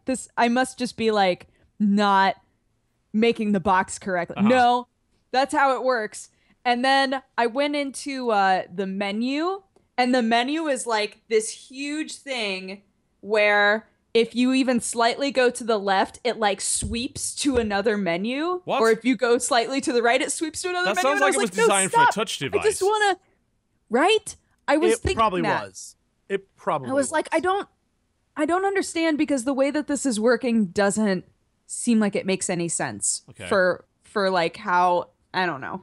But like in terms of the actual gameplay, it's pretty simple. It starts you off like Iraq is invading, take your units and beat them up. And you're like, I selected my units. I right click on the bad guys in quotes. And then, you know, they beat each other up. End of first part of tutorial, right? It's like pretty basic, but there's nothing to it that makes me interested in it. And the fact that the UI and just the look of the game feels kind of bad, I had no interest in continuing to play it past the tutorial. It was like really sad. So I was like, I'm gonna try out a game, a thing that I'm bad at, and then I don't know, guys. Well, that's taught you a valuable lesson. Don't try things outside of your Don't comfort try new zone ever things. again. Play Yeah. visual novels and anime Only bullshit. play visual novels and anime bullshit for the rest of my life. Never try anything else. Match 3 RPGs always. Yep, absolutely. Yeah, So, yeah, I that tried does not sound like fun. It is on the list of stuff that I was planning on playing, but it's now a bit further down the list, like under that pizza game. I'm not the sort of person who can really analyze whether or not that sort of a game is good, but from my point of view playing it, I was like, this is bad. This feels bad. You know? That does It not looks sound interesting. incredible. I'll have to have a look at it. I like the holographic UI aspect of it. It's a very Spartan sort of UI. It reminds me of kind of like a situation room. That's kind of what initially attracted me to it. It's like, hey, it looks like DEF CON and War Games. That looks fun. But apparently it isn't. So, hey. Yeah. So there's that. They had a Steam anime sale. Hey-o. Oh, dear. And so I owned most of them.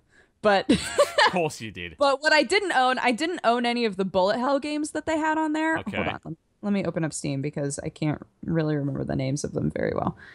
Did Jim Sterling play the pizza game? I told him about the pizza game. I don't know. Did he? Yeah, while you're looking for that, there's a game called... He did play it! There's a game called Supreme, which... Yes, we talked about that. Yeah. Oh, that's right.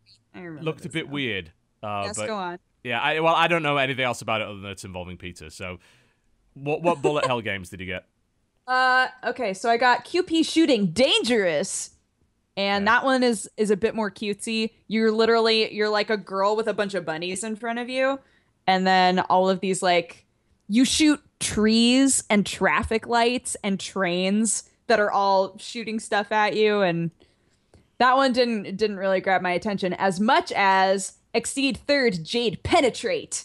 And that was the other one that I bought. And that one's a bit more... Naming conventions for those games are a little odd, I've got to say. You know? It's the translation, I think, that just gets a little lost. Because, like, I don't know if you want penetration in the name of your game unless... Yeah, Jade Penetrate Black Package is the full name. So, really... I'm sorry, did you say Black Package? What? Am I missing Jade something? Penetrate Black Package, yes. Right, yes. Do we add a Brazos logo now to the podcast or later? Mm-hmm. But that one... You know how we were talking about in fighting games, the easiest way to just make it work is to say, there's a tournament. Yeah. This one does that same sort of a thing. It it creates the idea of all of these girls who are kind of weapons masters, I guess. Right. And within the school, they're having a tournament. So it makes it okay. It makes it so it's like, no one's going to die. It's just a tournament. And it takes itself a bit more seriously. Way more seriously, actually, than QP Shooting. But I always forget, bullet hell games are so weird to me because there's like your body within the game, like what you visually see as your body is not accurate. The hitbox. No. Yeah, and it's so weird to me. So I always spend the first hour or so that I'm playing those games trying to figure out exactly where my hitbox is. You know? It's generally 1 pixel right in the center. Yeah, most of these. Which is so, it's like... So there's just stuff going all over the place. The first time I started playing bullet hells, it was so frustrating because I kept thinking, is this game working? I'm not getting hit ever. Oh, and now I got hit. And I actually, somebody actually had to explain to me, this was a long time ago, obviously, but somebody actually had to explain to me, no, there's 1 pixel on your body, and if stuff hits that, then you're dead. And I was like, what? How do you know where it is? And sometimes there's kind of a visual indicator, but in both of these games... It's like when I watch people play Bashi and I'm like, that looks like it just like grazed them, but it's like they're okay. I'm like getting anxiety just watching you play this right now. I cannot watch people play fucking Boshi and any of the ultra hard death platformers. It's too stressful. I can't. What? But it's so satisfying. It's kind of like, you know that GIF? Maybe not. You know that GIF Probably that's not. A person playing Snake all the way through to the end, like beating Snake? No. That creates like this weird amount of stress where you're like, oh my god, it's not gonna happen. But once it's done, you feel this strange satisfaction. That's kind of how I feel when I watch people play ultra hard games like platformers, where I'm like, oh my god, you're nailing it all. You're nailing it so hard. Everything's being nailed, and now it's done. I'm just gonna Penetrate Black Package. I was like, I don't know if I want to say what I was. Want to follow up what we're thinking about there? Yes, okay. Mm-hmm. So bullet hells, yes. All right then. Did a couple of bullet hells. I'm trying to remember what else. If anybody has a game they want to talk about, go for it. And yeah, Maggie, have you played it? I'm excluding Jesse for as long as possible from the show. It's working pretty well. Well, don't feel sorry for him. He's brought it on himself. I've been at the Smite World Championship, so I couldn't play a lot of games then. Mm-hmm. But I was playing some games on my phone. I don't know if anyone else plays Pocket Legends, but I still play that. So I'm What just is, playing that. Pocket Legends exactly? You've never played? Okay, Pocket No. Legends is like an MMO that you can play on your phone. Oh dear, that sounds So I've been playing it absolutely for dreadful. 4 years or something now. What? Yeah. Don't Whoa, you're dedicated. judge me. Or however long it's been since it came out. There's a yeah. bear. Like there It's appears not to be even some. it's not even like bear. that amazing looking. But you Looks can like play with your RuneScape, friends. honestly. Yeah, it's like RuneScape. Exactly. It's just like not RuneScape, but kind of the same concept. And I mean, you get gear and you do dungeons and you can do kind of like raid type things with your friends. And during the holidays, they put out like cool stuff. So I was getting all the Christmas things over Christmas, and so I was playing that. And I don't know. Don't ask. I played a couple other phone games just because I've been traveling a lot, but I've been playing Lara Croft and the Temple of Osiris, and that's been pretty fun. Okay. I like the challenges of that. And Did you play the first one in that series, Guardian of Light? Guardian, yeah. What do you think? How do you rate it in regards to that? Because Guardian of Light was fairly well received. I think they're both like I'm not like a huge puzzle gamer, so for me, like it was just fun. It was just a fun playthrough for me. I like fighting things. And It's mostly just things. blowing shit up, isn't it? Yeah, it is. It kind of has that aspect. Like if you've ever played like Diablo or like Torchlight or anything like that, it kind of has that similar combat style where you're like just click and shoot at things. It's not anything crazy. And there's like some puzzles and you just move stuff around and yeah. Yeah, I didn't play the first game, but I enjoyed the second one. It's, it's pretty simple, honestly. Yeah, but it's really simple. It's fun. I never got to play multiplayer because there's you can play with 4 people, and I haven't gotten to play with 4 people, and I don't know if I can choose a different character. I've just been playing Lara because like that's all they gave me when I started, so I was like, all right, I guess I only get to play her, and yeah, so it's been cool. All right. I enjoyed that. I'm playing a couple other games. Smite. I'm playing Smite again. Yeah, Smite. I think we're all going to be back on Smite as a result of this whole thing, aren't we? Sam's literally playing it right now. Team. Like he wants to start a team, so I'm like, all right, let's do Oh this. god, if he does that, he gets hardcore on that shit. Like he started Dawngate teaming, became the #1 Dawngate player in the world, and then they shut the game down. So that should tell you all you need to know about Strippin getting into games too much. He is a menace. Like, he's a hazard. He curses them. That's what I do though. Like I want to find a group of people I can play with because like I play League. I'm up for that shit. Let's go. Yeah, I usually play League on Mondays. So and that kind of I don't know. We've been doing that, but like maybe I'll replace like that with Smite, or if we want to do whatever day we end up deciding, we're gonna be like every day or every week we're gonna play once a week or whatever. I need an excuse to play with that amazing Thanatos skin that I got from getting yeah, all the we Odyssey need a fifth. shit. We need a fifth. You could be our I'll fifth. do it. Let's do All right, it. awesome. Yeah. All right, cool. And then what else have I been like? Okay, so since Warlords of Draenor came out, I've been playing that, and I'm going into Mythic now with my guild. Originally, I started with like this other guild, and then they were just not very good, so we decided to run our own guild. Just call them out in front of 19,000 people, why don't you? Well, I don't think anyone knows who they are, but oh, sick bird. Sorry. Wow. Burns all over the place. Now we decided to run our own offensive. guild, which is like a lot more complicated than you think it is. Yeah, I've run a few. It's horrible. Yeah. So we've only been raiding for like 2.5 weeks or something like that, and now we're moving into Mythic. So that's pretty good. What is Mythic? I'd say we're doing good. What is that? So I you haven't play played through WoW normal. in a while. Yeah, so you play through normal mode, and then you could do that with like 10 plus people, and then you go into heroic, which is 10 plus people, and then Mythic is 25. Oh, man. they actually did a level above heroic now.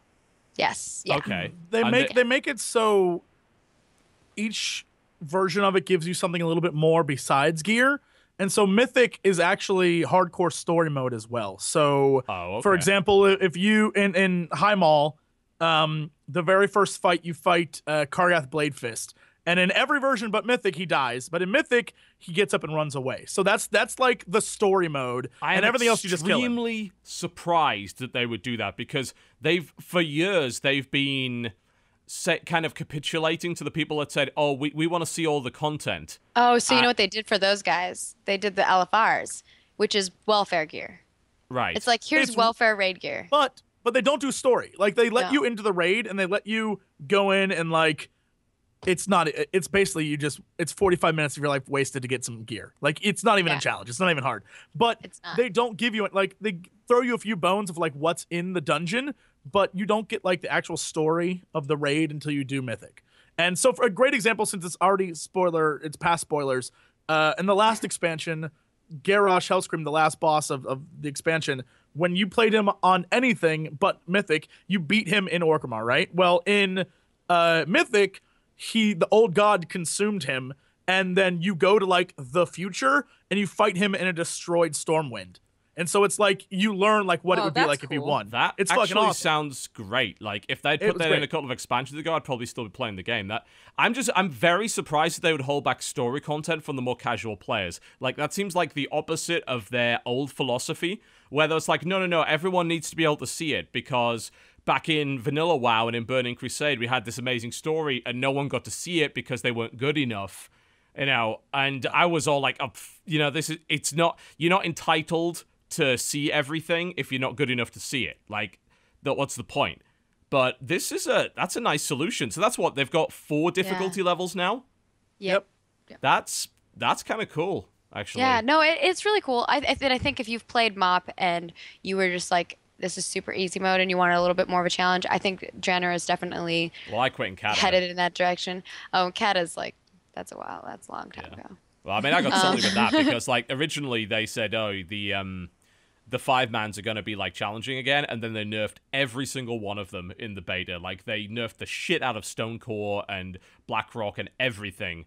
It was just like, no, it's too hard for people. Like, God damn it, guys. Yeah, it wasn't that hard. Even, like, Wrath of the Lich King wasn't that hard either. Well, Wrath was, I mean, the whole Wrath Baby thing was, like, the kind of real start of the decline, wasn't it? Like, because there was a lot of, hey, you can get free tier 9, you can run all this stuff, it's all kind of super easy. But I mean, it seems like it's going back in the right direction from what I hear. To some extent. It's really interesting. I think like the balance of stuff is awkward. Obviously class balance is always rough, but I think like what they've done with like PvP gear is really weird because some of the PvP items are better customized for your character for PvE than PvE. We're back to that again? Oh, yeah, God. And it's super easy to get. So like I still think they have some issues as far as that goes. Or maybe they're just trying to get more people into PvP. I don't know. That was a vanilla issue. Like, a lot of our guys, their main weapon was like a high warlord's weapon because it was literally just better than anything they could get in PvE. Yeah, I went and got a bunch of PvP gear because I was like, well, I mean, it's better than my PvE gear. And it has, like, crit and haste on it, which is what I need as a Holy Paladin. Whereas, like, some of the gear that's in High Mall isn't even, like, catered towards me. It has, like, other random shit on it that I'm like, I don't really want that stuff. So yeah. I finished Shadow Moon Valley.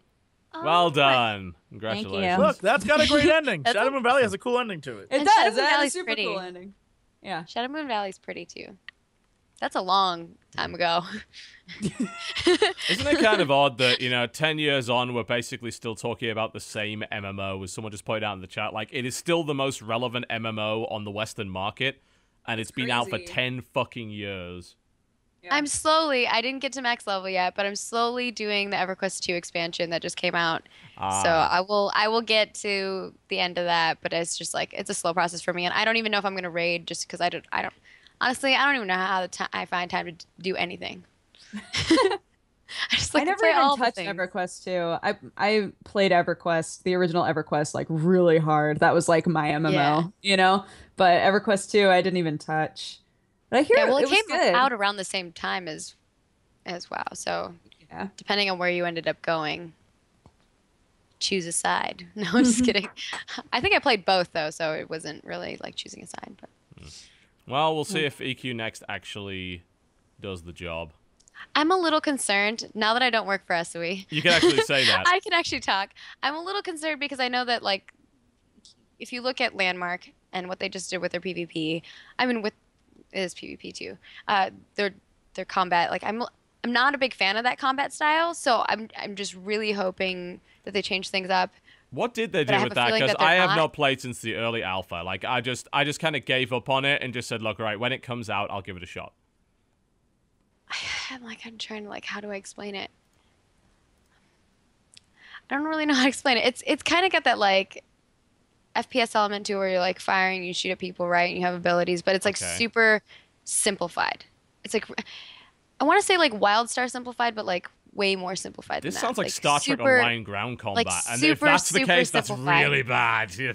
I just think it's super, super simplified. And like for me, the reason why I love MMOs is honestly, first of all, because of my friends. I would not be playing Worlds of Draenor if it was not for my friends. They all, like a bunch of my friends who play EQ and like raided with me a long time ago for like past 10 years have been like, oh, we want to get back into an MMO. We're going to go to Draenor. And I was like, all right, I'm in. Let's go. And it's more about the friendship and the friends I'm playing with than anything else. But I do like the challenge of raiding. So if they don't make combat challenging to me or like the PvP super fun, like Dayak or Warhammer Online, those were like my favorite PvP games. So like for me, I don't even know what they're doing. So and I'm a little concerned, in my opinion, as far as the combat goes. But I do like the way that they're building the worlds, which is going to be insane. Because the world is just going to live and breathe on its own, which I think is so cool. Well, the idea that you could just go out and kind of explore is what I dig. And it's like you can come across things that you wouldn't expect to find. And it's the spirit of exploration that I think is really cool when you go into an MMO for the first time. Once everything's mapped out and put on like websites, it's nowhere near as interesting. But yeah. And I think like the major thing for me is like thinking about it. I always use like the squirrel example or something. But like if there's squirrels that live in the trees and they eat the coconuts or whatever, and then you go kill all the trees and the coconuts aren't there, whatever, and then they have to go find a new place Squirrels to live. do not eat coconuts. That is not canon. You need to quit that immediately. You don't know. In EverQuest, you don't know. Okay. I'm trying to be funny, but and then you just see, stop that immediately. You just see hundreds of squirrels just running to find a new place to live. That's like really cool to me. Like that concept of like survival and world and like living and breathing and like you can affect it and you can extinct a whole race. Like that's really cool to me. Yes, we'll see how that turns out. Apparently Smed put his foot in his mouth earlier because he called PvEers Care Bears. I would like to add that I fully support Smed in that accusation. PvEers are a bunch of Care Bears, so it's totally fine. No way. No. I love PvPing. Like PvP is my favorite thing to do, but raiding, like I love there's an element of PvE that's really, really fun. And, I mean, the problem is I think a lot of the times is that games don't make AI that's really intelligent. And I don't think I've really experienced a game where, like, the AI has been super challenging. I mean, even League, they're like, oh, we're going to make a super hard, AI. And it was like, not. You know what I mean? And they just, like, threw things at you randomly. And you're like, what is happening? That's OP. And it still was like people were able to beat it and not have problems. So I don't know. Yeah. Fair enough. All right, Jesse, let's actually have you open your mouth for some at some point today. Gotta earn your keep. You don't get to sleep on the job. What have you been playing this week? I played a game that Dodger would probably love. It's called Copy Kitty. Actually, I'll probably love it. I'm not joking. It's called Copy Kitty. Copy Kitty. Okay. Let me set up this world for you before I describe the game, and you'll be like, what the... Your uncle, who is a bug, helps you get into a cyber world. Wait, are you a bug? No, you're a cat. Your uncle is a cockroach who like has a top hat and wears a suit, and he gets you into a cyber world. And basic gist, it's like Mega Man, but every monster everything you fight, it drops whatever it was using to shoot at you. And so you pick it up. And so if you get like the wave beam, you shoot a wave beam, right? But if you get the wave beam and the lightning beam, you shoot a combo of the wave beam and the lightning beam. If you get a wave beam, a lightning beam, and an explosive shot, you get a combo that's wave beam, lightning, and each combination's new. And so the entire time you're fighting, you're creating new weapon combos. And each level is like, kill X guys or kill this boss or do this. But every type of weapon you get is based off the enemies you kill in that level. And so you can drop weapons and pick up new ones to change the combo shot. Some of them are like, it makes an explosive that bounces. Some of them makes like a throwing star that bounces. And you can go all the way up to like a thing where it just fills the screen with an explosion that's all like crazy shit happens. It's actually a ton of fun. And it's weird because the screenshots that I saw of it before I was looking at it, I was like, it looks kind of like a Flash game. Playing it doesn't feel like it at all. It doesn't at all. It plays really, really well. It feels like Mega Man to the nth degree, and I had a blast. I had a lot of fun playing. What platform is this on? It's for PC. You can't get it on Steam yet. I think it just passed Greenlight, but you can get it on a bunch of other. Yeah, you can get it on a bunch of other places besides Steam. Yeah, right it's now. been out for quite some time. This is from Ryokow's Let's Play of it, and this looks pretty wild. It's great. It's wild is the right word. It's a lot of fun. That's a lot of shit on the screen. Cool. All the enemies are really like hilarious and very Dodger-esque in their cuteness. And Dodger-esque, aw. There's one that's like this. Not sure if compliment or insult. There's one that's like this little like robot man, and when you kill him, he like explodes into two, and half his body flies off the screen. He's like, "Oh no!" It's really funny. In fact, some of the weapons you can get. So there's also little besides the weapons that you get for killing the guys, special enemies drop special upgrades, right? And so it instead of just a normal combo, you can do one guy gives you like Ryu's moves from Street Fighter. One of them gives you kill this vine guy, and he gives you like a vine whip that you can then combine to make it like a flame vine whip. There's shields. There's one that gives you the ability to reflect anything that's fired at you back at the enemy and kill them with their own stuff. And there's actually a boss you have to beat that way. And so there's a bunch of different like things that you can do besides combiing. This looks really cool. Yeah. It's very cool. It's a very cool game. I do see what you mean about it player? looking like it might be a Flash game. Yeah, but screen caps of it make it like I don't know how to describe In motion, it doesn't look like a Flash game. Right. No. But if you look at screenshots, it absolutely does. Yes. And that's why at first I was like turned off by it. Like, I don't know if I want to play this. And then everyone was like, check that shit out. So I was like, all right. And so I forked over some money, and it turned out to be great. So there you go. That's what I played last week. It was a lot of fun. Is that the only thing you like? Sorry, Maggie. Cool. No, I want to play this. Kitty. This looks cool, Pick that shiz up. Copy kitty. Okay. Literally, other than that, just everything else. I went back and tried out Endless Legends again. I still have the same issues I had with it last week. I was like, I'll give it another chance. You know, I was like, TB made me rethink everything I thought about it. And I went back and I was still like, I don't fucking care. And then, you know, I got past the UI, and I'm just like, okay, this works fine. But I am still running into just general problems with the fact that the combat is just really boring. And as a result, I'm trying to focus on the Empire management side of things, but it can really get a bit samey because nothing's going on. But it may also be that I'm just playing the wrong race, because every race in that game plays so damn differently that it could be that. That might be the reason why. Dying Light, as I mentioned, can we even say anything about that game? It doesn't matter. It's basically I don't even have a review code for that yet, so I'm not under an embargo. Here's all I don't have you a need to review know. code either. Here's all you need to know about Dying Light. It is take Dead Island and make it fun. It's the exact same game. Oh, I like Dead Island, kind of. It's Dead Island. I like Dead Island without some of the like awful mechanic stuff that made it bad, but it feels like the exact same game. And it has a day-night cycle, so during the day, the zombies are like, zombies, right? And you can trick them and do stupid things to them, and the zombies will fall for it.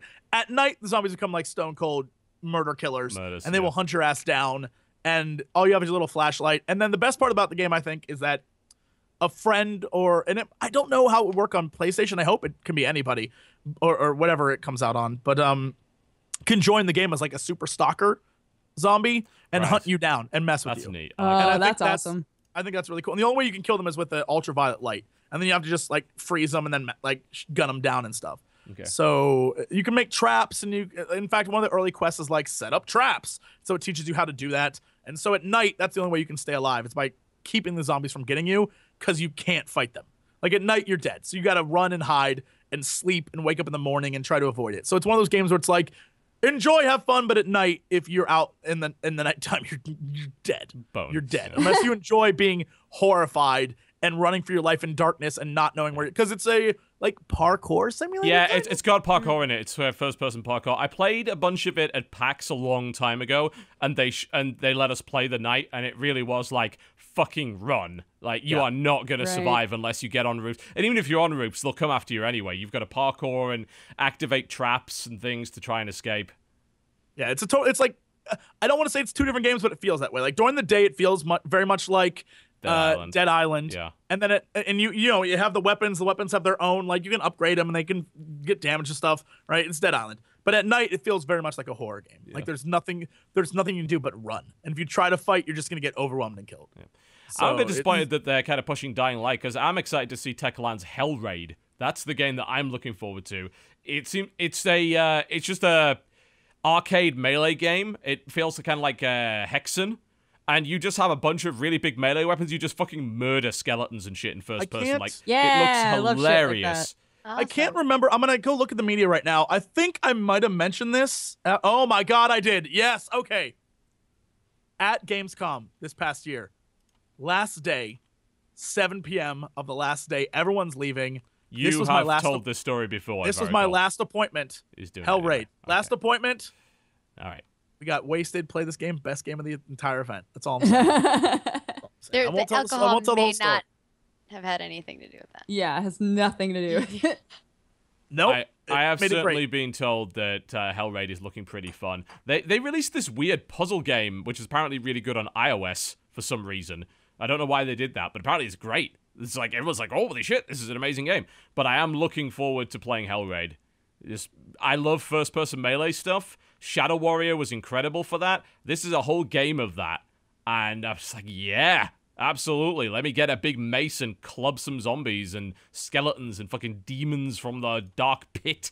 Let me do all of those things. Are they making it so that, like, where you slash it actually makes a difference? Or is it just like... So, from what I can tell, yes. Forward is forward. I think there's a degree of precision involved in it, but I haven't seen it in a while. Like, it's really taken a backseat to Dying Light because they've been pushing Dying Light as their next big thing, and that's where their marketing budget is. And Hell Raid seems to just be forgotten, which is a bit of a shame.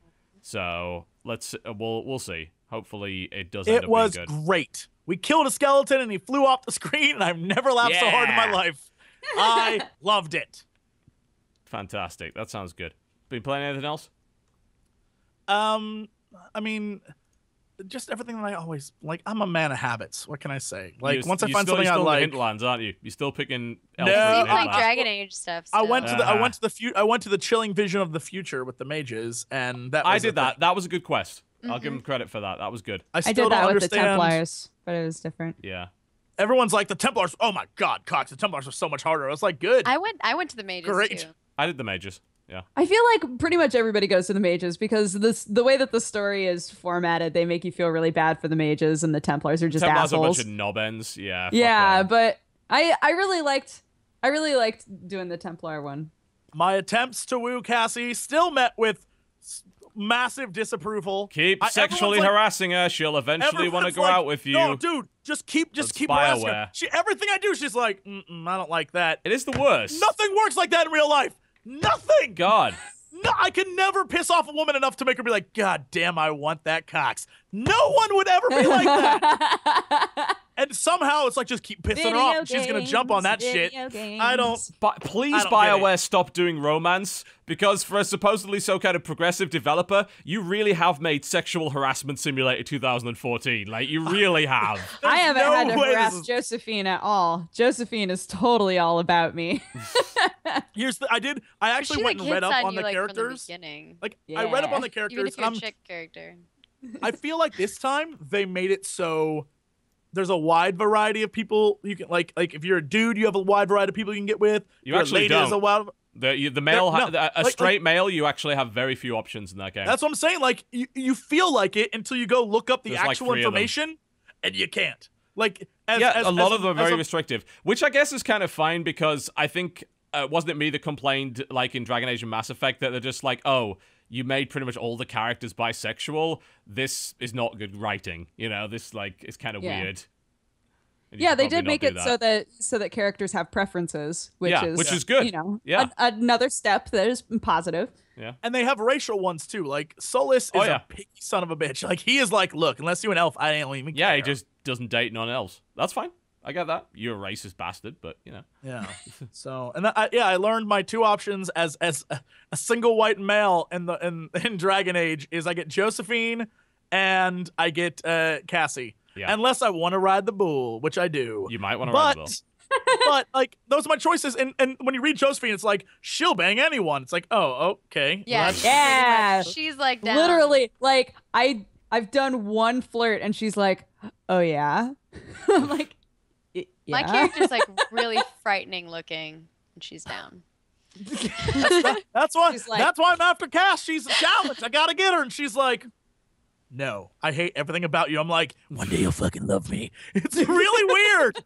It's such a weird It's game. wrong. It's so creepy. Like, it's not even like a romantic challenge where it's like, we can't do this because of my role in the Inquisition. I'm a seeker. No. Yeah, it's like she just like, actually hates you. Like, she's like, all your decisions are horrible. Fuck mages. Now we're gonna do it. Like, what is going on? it's like, no means no, unless you're BioWare, in which case, keep at it. Come on. It's so bad. Whatever. I'm not in it for the romance. I'm in it for farming loot. Stop doing romance plots, BioWare, please. It's just bad. I hate it. Oh dear. I played a bit of... Sorry, Dodger, go ahead. No, it's fine. Was this about romance plots again? No, I was just gonna say, I've been kind of hardcore back into Towerfall. Oh, I did see you playing that. I've been trying to go do every... Oh, you just playing the single player? Yeah, single player, quest mode, hardcore is what I'm trying to beat every level on hardcore. If you don't die at all, then you get... It's all notified by skulls. So if you beat it on hardcore, you get a red skull. If you beat it on hardcore with no deaths, you get a gold skull. So I have one level with a gold skull, and the rest so far are red. But I'm stuck on that last one that really I have right now. ham on it. Mm. Yeah, it's been really fun, guys. The single player in Towerfall is actually awesome. They had to do that, right? Since the it's only local co-op. It's only local co-op. Which yeah. Is I know Towerfall didn't make a lot of money on Ouya, but that is a really silly decision. Like that game would be great online. I mean, fuck, even Nidhogg has online play, for God's sake. Yeah. And, like, having the option to do LAN is nice, but like with this day and age, like you're like neglecting so many people, so many wonderful people who want to play your game. Yeah, the problem is that, yeah, I'm okay with you having a local co-op option. That's great, but we have to kind of accept the reality right now that most PC users are not going to use that. They want to be able to play online. That's just the reality of the demographic. So it seems very silly, especially after the game did fairly well not to implement online multiplayer. I would play a lot of that if it had online multiplayer, but apparently they just don't have the money or the knowledge to do that. It's not an easy thing to do. Certainly, it's one of the hardest things you can put in your game. I get that. But it's just a shame, because I mean, it does stop me from playing Towerfall, really. Like, it's on my PlayStation 4, and it gets broken out once in a blue moon when I have guests, and that's really about it. Oh, you should try the quest mode. Have you tried it at all? No, but now that you've told me about the quest mode, I guess I'll install the PC version and give it a try. It's really fun. If you like, I like trying to figure out the best sequence of actions to like get it all done, because it's like a horde wave sort of a format. So like you have a certain number of waves that you have to get through, and monsters just keep spawning right on this like small space that you have. So if you're not taking care of them really quickly, they just overwhelm you. So I don't know, I get like a weird mental satisfaction out of figuring out how to kill all of them the most effectively. Okay. To just like get rid of them as quick as possible. Yeah. That's really like all tower defense games. Yeah, man. I can see that working. That might be something that I would dig. I'll give it a bash. Mm-hmm. Yeah. So that game we mentioned last week or the week before, Mechs and Mercs Black Talon, I played that. Mm-hmm. Uh-huh. Fuck. It looked like it. Oh my! I got so angry at this I made an audio blog. That's how mad I was. This game does not understand the meaning of tutorial. It has the hardest first level in a game I have played in a very long time. It is unrealistically punishing for no good fucking reason. So it's an RTS, and it's an RTS kind of in the style of World in Conflict or Ground Control, where you summon in squads and you have a finite number of them, and it's kind of more like a real-time tactics game. The first level is huge. Like, it is about 35-40 minutes long, which is completely stupid for a tutorial level. It teaches you barely anything. The game is not complicated at all. It's like move unit, attack unit, blah, blah, blah. The enemy has the ability to spawn infinite squads, which are just as good as yours. You have a finite number of squads. More importantly, if you lose both of your engineer squads, you immediately lose the level, and the level has no save option and no checkpoints. It does not tell you that if you lose your engineers, you will lose the game. Oh no. At all. You have a finite number of squads that you can summon in once you get resource points and you get drop zones, and you can drop zone in a new squad. But you can only do this like once every 4 minutes. So if you want to replace your entire army, it doesn't even matter how much money you've got, you can only drop in like one thing every 4 minutes, which is bullshit, because the AI can drop in more than that, which is awful. So I slowly make my way through this mission, and it is a slog, because there's so many units to kill. You're trying to be super careful, sending units back to make sure they don't die. I get into this position where the game becomes impossible to win, because I have no more squads that I can summon, and yet across this bridge there are 6 entrenched enemy squads that are impossible to beat. Impossible. Like, I was like, is there something I'm missing here? No. I went through it again. There was no mechanic I am missing. This game is just unrealistically, stupidly hard for no reason. It's terribly designed. And I need to try it again and crank it down to easy and see if I can beat the first level to see if it gets any better. But it's bullshit. The game is bullshit. It's that simple. Who the fuck designs a tutorial like that? Like, why would you make it so fucking long, for one thing? It only teaches you like 5 things. Yeah. The tutorial is 40 minutes long, but it only teaches you like 5 things in little pop-ups. It's not like you need it to be that long. It's just that long for no reason. And you don't even get to play with mechs on the first level. You get to play with squads of basic mercenaries. So you don't even get to play with the fun shit. Spoiler, that's basically what happens in War the Game. Oh, it's lovely. Great. It's like, select this guy and put him over there, and the face just keeps talking, and I'm like, I get it, can we move on? And it's like, you did the first phase of the tutorial. And I'm like, fuck off. Yeah. I mean, I might have tolerance for it if the squad-based gameplay actually seemed like it was worthwhile, but it's dumb. Like, it doesn't control well. If you click near an enemy unit, it interprets it as an attack order, not a move order, which is unbelievably dumb. What? There's no force move command, and there's no attack move command. It's like basic stuff in an RTS that just didn't put it in the game. It kind of looked like what I'm kind of looking at it right now. Is it more like Command and Conquer style or like XCOM? Well, I mean, it's not really either. It's XCOM in the sense that it's squad tactics, and when your squad dies, it's dead for good, and it levels up and things. Mm-hmm. But it's more like a really bad version of Company of Heroes or Dawn of War, where you have to, as long as your squad survives with 1 member, then you can reinforce it and get it back to full strength. But interesting. The problem is that Company of Heroes and Dawn of War 2 have a retreat button, where if shit's going badly, you hit retreat, you lose control of your unit, and it runs back to the nearest point, and then you can reinforce it. And it's pretty safe, because they move fast and they get damage resistance. Here, they don't have that. So if you engage in a fight that you can't win, you can't really escape. Like, as soon as you turn your back on the enemy, your guys just start dying immediately. So go hard or go home, John. Yeah, that's how it's horrible. That works. It's a dumb, bad game. We die together, okay? That's I will give it another shot. Try to make my way through the first few missions and see if it gets any better. But from what I can tell, it is an absolute stinker up to this point. So if you were hoping for a good RTS, yeah, it does. That's sad. If you thought it was a good-looking RTS, it is not. That's too bad.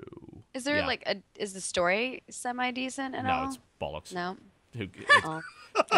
It really. I mean, I was like, maybe part of you land. It's like blow up 5 AA guns, because we can't land anything except we can land dropships, but we can't land anything else. I'm like, well, these AA guns are a bit shit then, aren't they? Why are you worried about them? Is there music? Is the music good? No. There is music, but it's not very good. Nothing about this. You are looking for the positives. You are not going to find them. Trust me. This is not a good video game up to this point. Good to know. No. I was actually looking at that. It's sad. Yeah, it's a bit sad. I was hoping for a cool RTS. Even an average RTS right now would be fine by me, but I guess we have to wait for Grey Goo, which is actually out reasonably soon, I think. That actually looks okay. You don't know what it is, do you? Does anyone know what Grey Goo is? No, you haven't been paying attention? Okay. No. I should, because I remember playing it, but I don't remember it. Yeah, Grey Goo is by the guys that made End of Nations and Universe at War. They're kind of the ex-CNC guys, and they're just making a three-faction traditional RTS game, and it looks good, from what I can tell. And it's supposed to be out reasonably soon, so I'm told. Wow, no, Grey Goo is not the game I thought. I was thinking of that game where you're like a blob. and you like move around the map and you this eat looks shit to like. awesome. This is totally different. The Why is it mushroom called Well, one of the Grey factions Goo? you actually are a blob. I like their UI. Oh Why yeah, is it- the UI slick. It's got a lot of really. It's very easy to build stuff in it, from what I've seen. One of the factions is the goo, and they start off with just a blob of goo that actually moves over terrain and like dynamically. And what you do is you send it from resource point to resource point, and then you split off bits of it into other units, and then you kind of just like multiply into more stuff. It's pretty neat. It's got a kind of unique economic stance to it. And the thing they're saying about that game is that all units will have upgrades to make them relevant in every stage of the game. So you don't obsolete a unit. It's just like you upgrade it to do something else, which is pretty cool. So The screenshots look great. I Oh, think the the trailer they factions have on their website doesn't tell you shit. The trailer it is doesn't. pretty. no. I'm I don't looking at get it. gameplay. Yeah. It reminds me a lot of StarCraft style. Like, I mean, To obviously. some degree, yeah. I can't say too much because I did play an early alpha event and I'm still under NDA for it, but from what people have seen that's been put out publicly, it does look like it might actually be worth playing. I don't believe there's looks any cool. good gameplay that I can show you on YouTube though. I don't think so. Well, I mean, I don't know if you can share other people's stuff, but this is can. what I was looking at. There's a let's have a look. The developer. Oh, Jesus God. Okay, sorry, music. Yes. Grey Goo pre-release face-off. Yeah, this is pretty early footage from Yeah. like middle of last year. But It's actual gameplay though. yes, so. it is. Let's switch over to have a look at that. It does like, it definitely has kind of some semi-traditional gameplay. From what God, I'm dodging NDAs here really badly. I'm pretty sure the video shows you that a lot of the construction is modular. So you kind of build you build modules onto other buildings and to kind of join them together to give them different functionality. So the game, I mean, we haven't had a good RTS in a long time, let's be frank. So anything that looks like the it goo might race be, looks ridiculous. yeah, it is That's literally in this video. yeah, it's literally goo. Like it Yeah, and it's kind of like an amiibo. Like it looks Yes. cool, and then like they kind of have like little leg things that come out. Yeah, and you sort of you slide around the map as kind of this big piece of goo, and you can fight as the goo, but it's a moving base essentially, which is kind of neat. I like that. Oh, that idea. is cool. Yeah, the goo's actually awesome. Yeah. Oh, and then it like goops onto things. Yes. Yeah, you can actually send the goo to dissolve things. It's the end of the world scenario where like nanites dissolve the human race, basically. The grey goo scenario. And you know, the goo in that game kind of plays that way. You can send the goo to go and eat buildings and stuff, but you can also morph it into different stuff. It's pretty interesting. I'm hoping that it ends up being good. And obviously I can't really say too much more about it. Not yet. No, anyway. I'm definitely interested. So whenever they release that, I will Play an definitely check RTS. it out. Like God Yeah. knows we don't. We've got StarCraft or nothing right now, and Company Heroes 2. I guess that's really about it.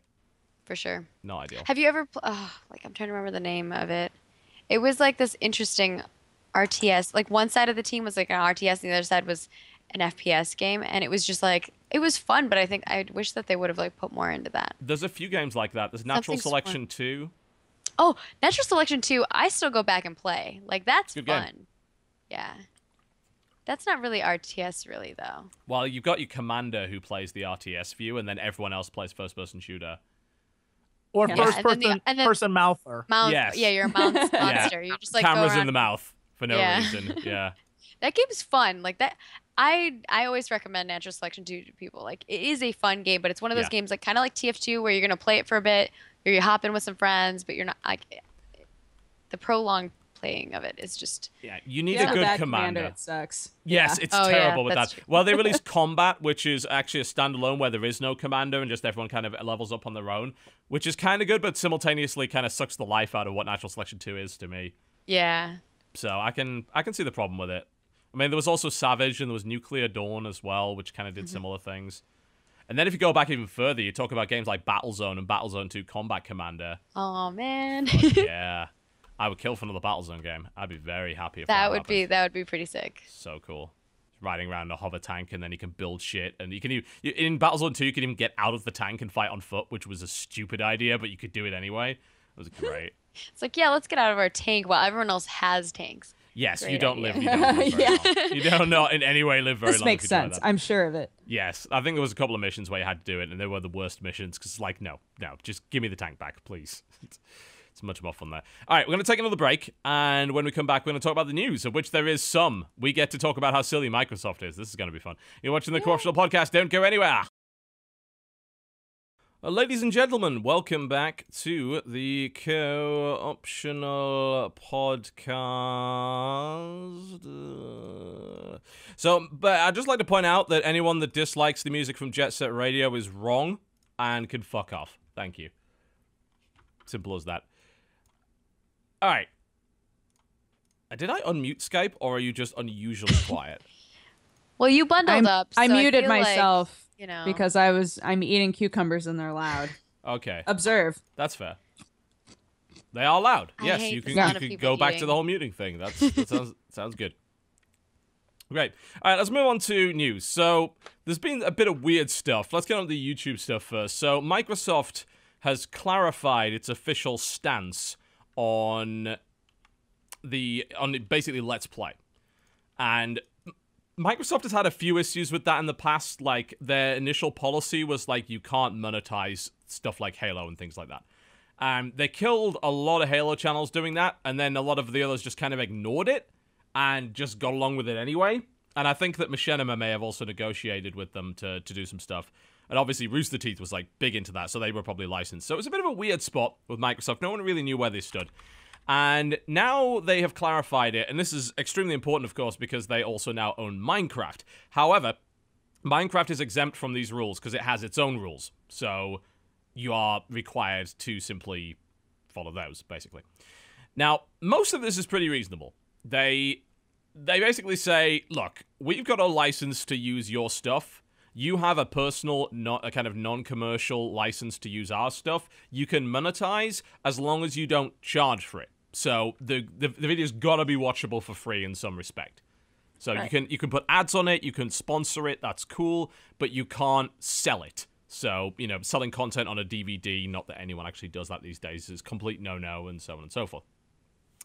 So all of this sounds reasonable for the moment, and they reserve the right to say, no, you can't use our content if you do some really, like, bad stuff, if you use it to promote, you know, hate speech and pornographic content, promoting drug use and illegal activity, crimes against humanity, genocide. Doesn't like you promoting genocide. It very specifically notes that, by the way. Odd. Yeah, I can't imagine. Why not? I can't imagine why.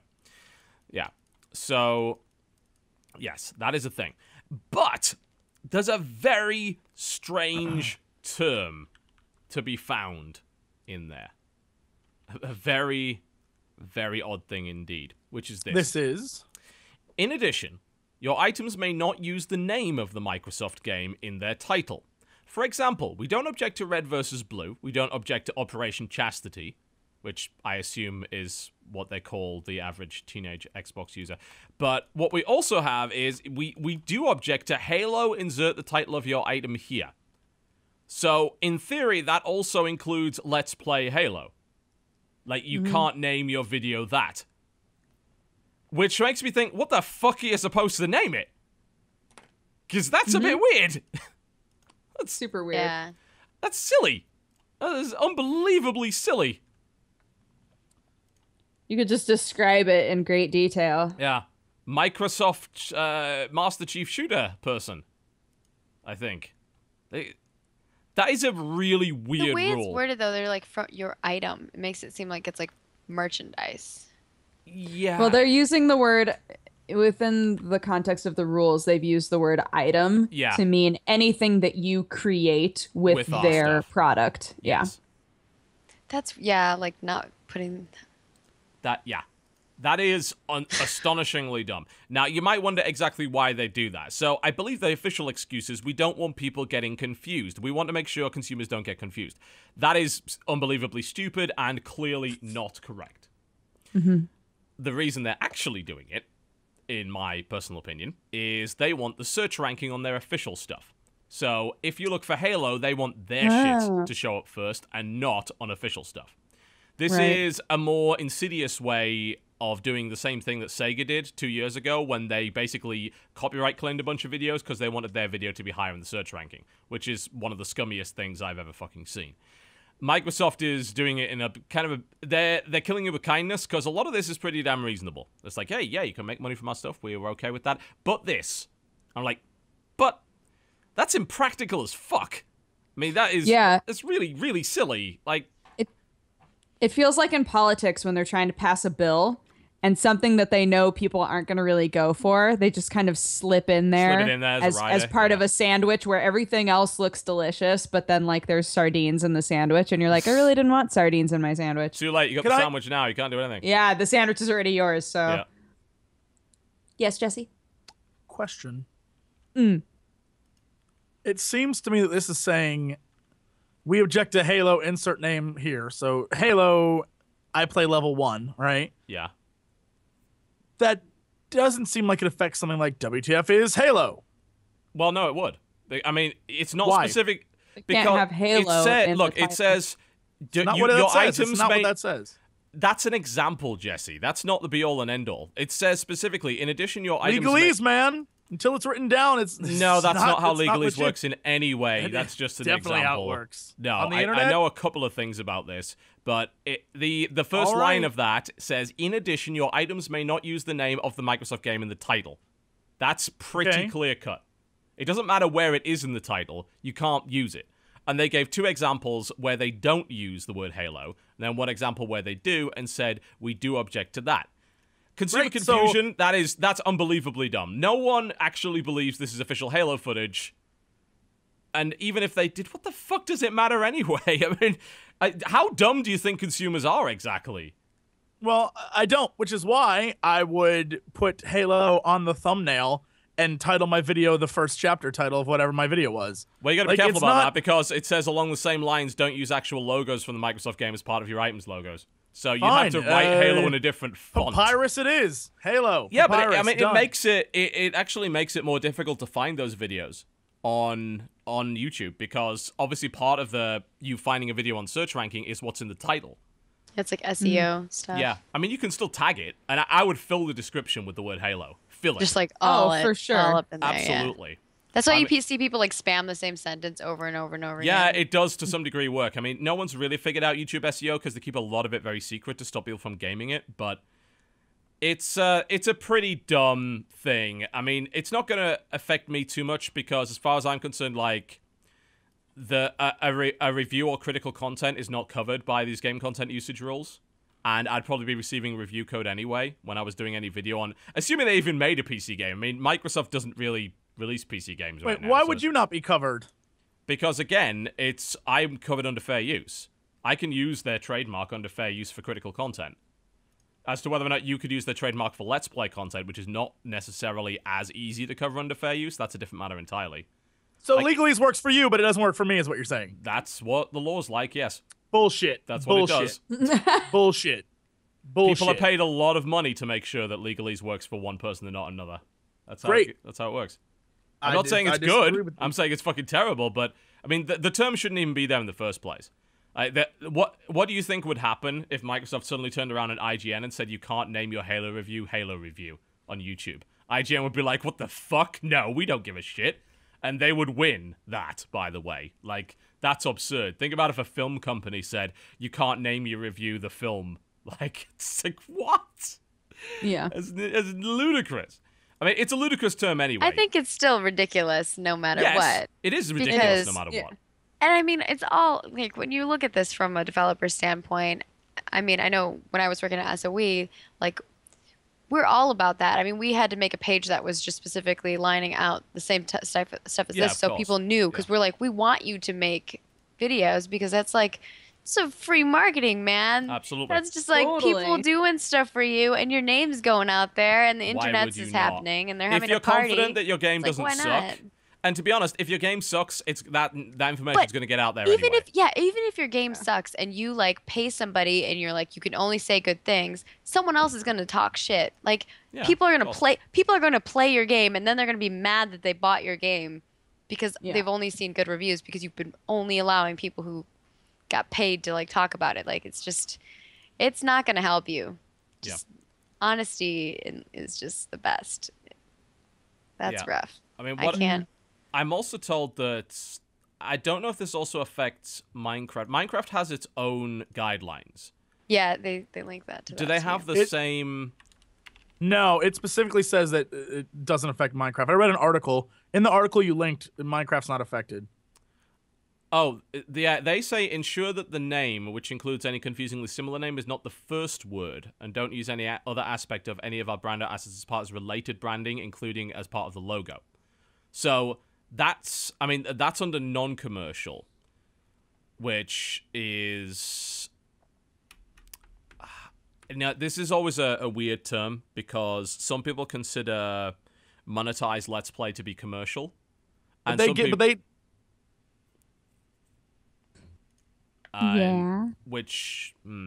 I think in the case of Minecraft it is, because they gave an example that The Shaft, a Minecraft podcast, is, I believe, under commercial. Yeah, that's been around for ages. We're just really immature. Okay, so for commercial, ensure the name is not the dominant element or the distinctive part of the complete name. That's the distinction under Minecraft.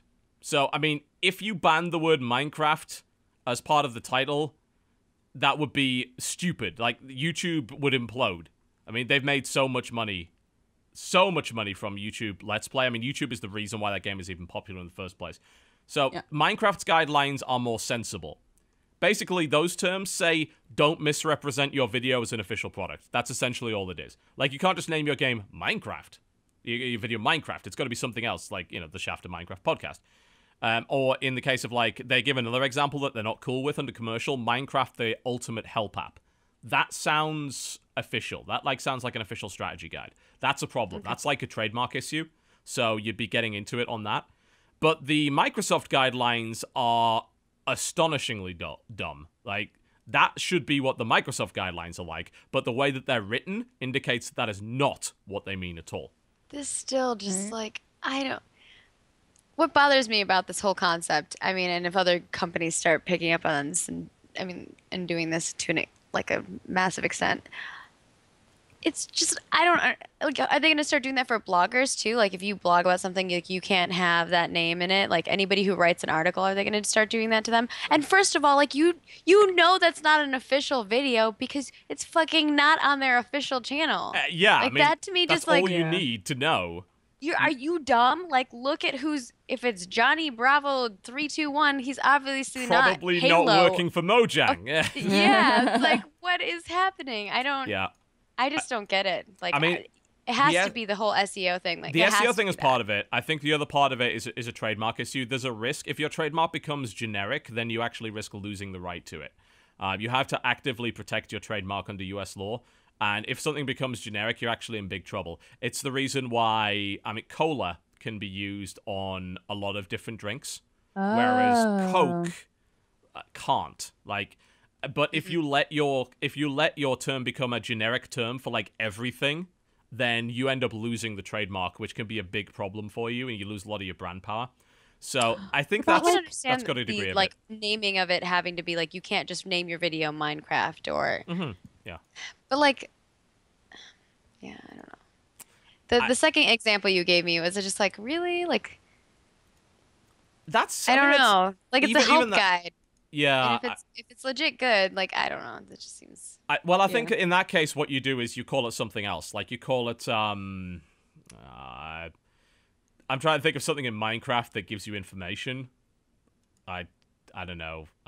Those little sign things? What do you call them? Yes, little sign thing. The ultimate Minecraft help app. That would probably be acceptable, whereas Minecraft, the ultimate help app, isn't. It's trademark law is a really weird area. Like, a lot of people think they know what trademark law is and they kind of don't. And US trademark law in particular. I did trademark law in IP law in third year. Let's just be honest. Oh yes, absolutely. Like, well, I mean, you heard about the Crush Saga, the Saga stuff earlier this year with Banner Saga and King. That was terrible. Like, that is yet another example of stuff like that. You've got to be really careful with it. But, I mean, I did UK trademark law, which is relatively similar in the third year of university, and it was one of the hardest subjects. Like, it's really difficult, and it's very, very specific, and a lot of people get paid a lot of money to argue over it. So, yes, that's... I I think Blizzard just lost the trademark actually for something. I'm trying to remember exactly what. I know what you're talking about. Overwatch, I believe it was. Yes, yeah, the Overwatch, because there's an augmented reality laser game that kind of uses a phone and is a shooter, and that conflicts too much. So the way in layman's terms. What? Okay, so in layman's terms, multiple things can have the same name as long as they're not in the same market space. So, let's say Overwatch was a brand of dish detergent. You'd be fine, no problem. Because there's no brand confusion between Overwatch the game and Overwatch the washing up liquid, right? But there is brand confusion between Overwatch the game and other Overwatch the game. Even if one is a first-person shooter and the other one's this kind of augmented reality game, that's close enough to argue that Overwatch is going to have to change its name. So they can either fight over it, and they can try and get the trademark pushed through, or they can change their name, basically. There's a lot of things, like there's a term called passing off, which is very important there, and it's all about consumer confusion. Like, would the reasonable consumer be confused between these two products? And if they would be, then you've got to do something about that. I always use Vanguard as an example because there's like so many companies that use the word Vanguard, and like they're just if you're like Googling for stuff, it's just so hard to find what you're looking for. Does that mean that if we were at BlizzCon and we bought things that say Overwatch on them, then they're like OG? They're gonna be rare. Yeah. There you go. You bought one of those tank tops, right? Yeah, I have a shirt. I wanted one. Sam bought like 2 shirts. Nice. Jesse's literally wearing his right now. Yeah, you didn't even try. You just like. I'm not focused on that. That's stupid. All right, here's the thing. Go on. I honestly, I need to look. What is, Mr. Legal Man? What's the difference between? I am not a lawyer. I just want to put that right out. I am not a lawyer. Don't take Legal anything I say as legal fact. Do not take this as legal advice. I am not a lawyer. I have not passed the all bar. Okay, I want to know is what's the difference between WTF is Halo and Jesse Cox plays Halo? Legally, what's the difference? Legally, it's fair use law. Great. Okay, fair use law. Why am I not covered under that, but you are? Mostly, so fair use covers a certain number of different things. It includes academic use, and it also includes suitably transformative content and critical content specifically. Fair use is designed to protect freedom of the press in many ways, because if you didn't protect critical content, then what a company could do is they could use copyright law to censor negative criticism of their product, which, as we've seen, has people still try and do that on YouTube. Like the Guy's the Wolf thing. It goes over really well. Yeah, it goes great. But many times, Let's Players are taking that content also criticizing the game.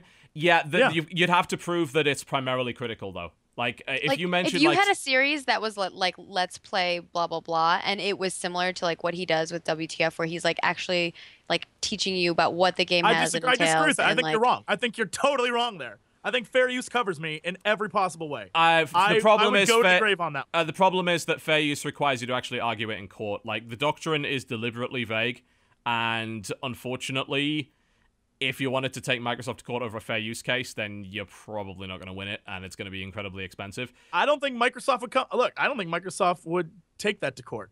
Probably not. Like, it's terrible PR. Like, the problem is that they've put this in place, and it really depends on how they want to enforce it. Like, because if they decide to pull a Sega and say, we've got... It almost seems to me like what they're doing is they're setting up a position where they can justify pulling a Sega at a later date and say, we're going to now do a copyright sweep and we're going to force you to change the names, or we're going to copyright claim your video because we want SEO on our new trailer. That's what I think that rule is designed to do. I don't think they will actively enforce it 100% of the time. But the fair use argument, frankly, is, again, something for lawyers. Like, this is a very complicated subject. Like, I couldn't say. The only distinction that I make is that, one, the primary focus of one piece of content is critical, which is explicitly covered under fair use, and the primary focus of the other piece of content is not critical, which means that it's harder to defend under the fair use doctrine. But regardless, again, fair use is a defense. Like, it's a legal defense that you have to use in court. And I'm not disagreeing with you. I'm telling you that this whole thing is retarded. It's ridiculous. I just had the epiphany that I'm about to play devil's advocate here. Okay. When I go look up, let's say I go look up the trailer for Halo 5. Mm-hmm. If the first 4 videos are like, 4 friends watch the trailer from Halo 5, I don't want to see that shit. and people use their SEO advantages and like knowing how the system works to scam their way to be in the top. Sure. Absolutely. So, I mean, I don't do that, so that's not a thing that I care about, but I feel like it does in some way prevent that from happening. That's devil's advocate, man, here. I'm just saying they're basically saying like you can't do that anymore. Well, yes, but it also simultaneously does the same thing to good videos that don't do that. Like the really relevant stuff. Like if a new game comes out and you search for it, then you're probably going to want to get review content, right?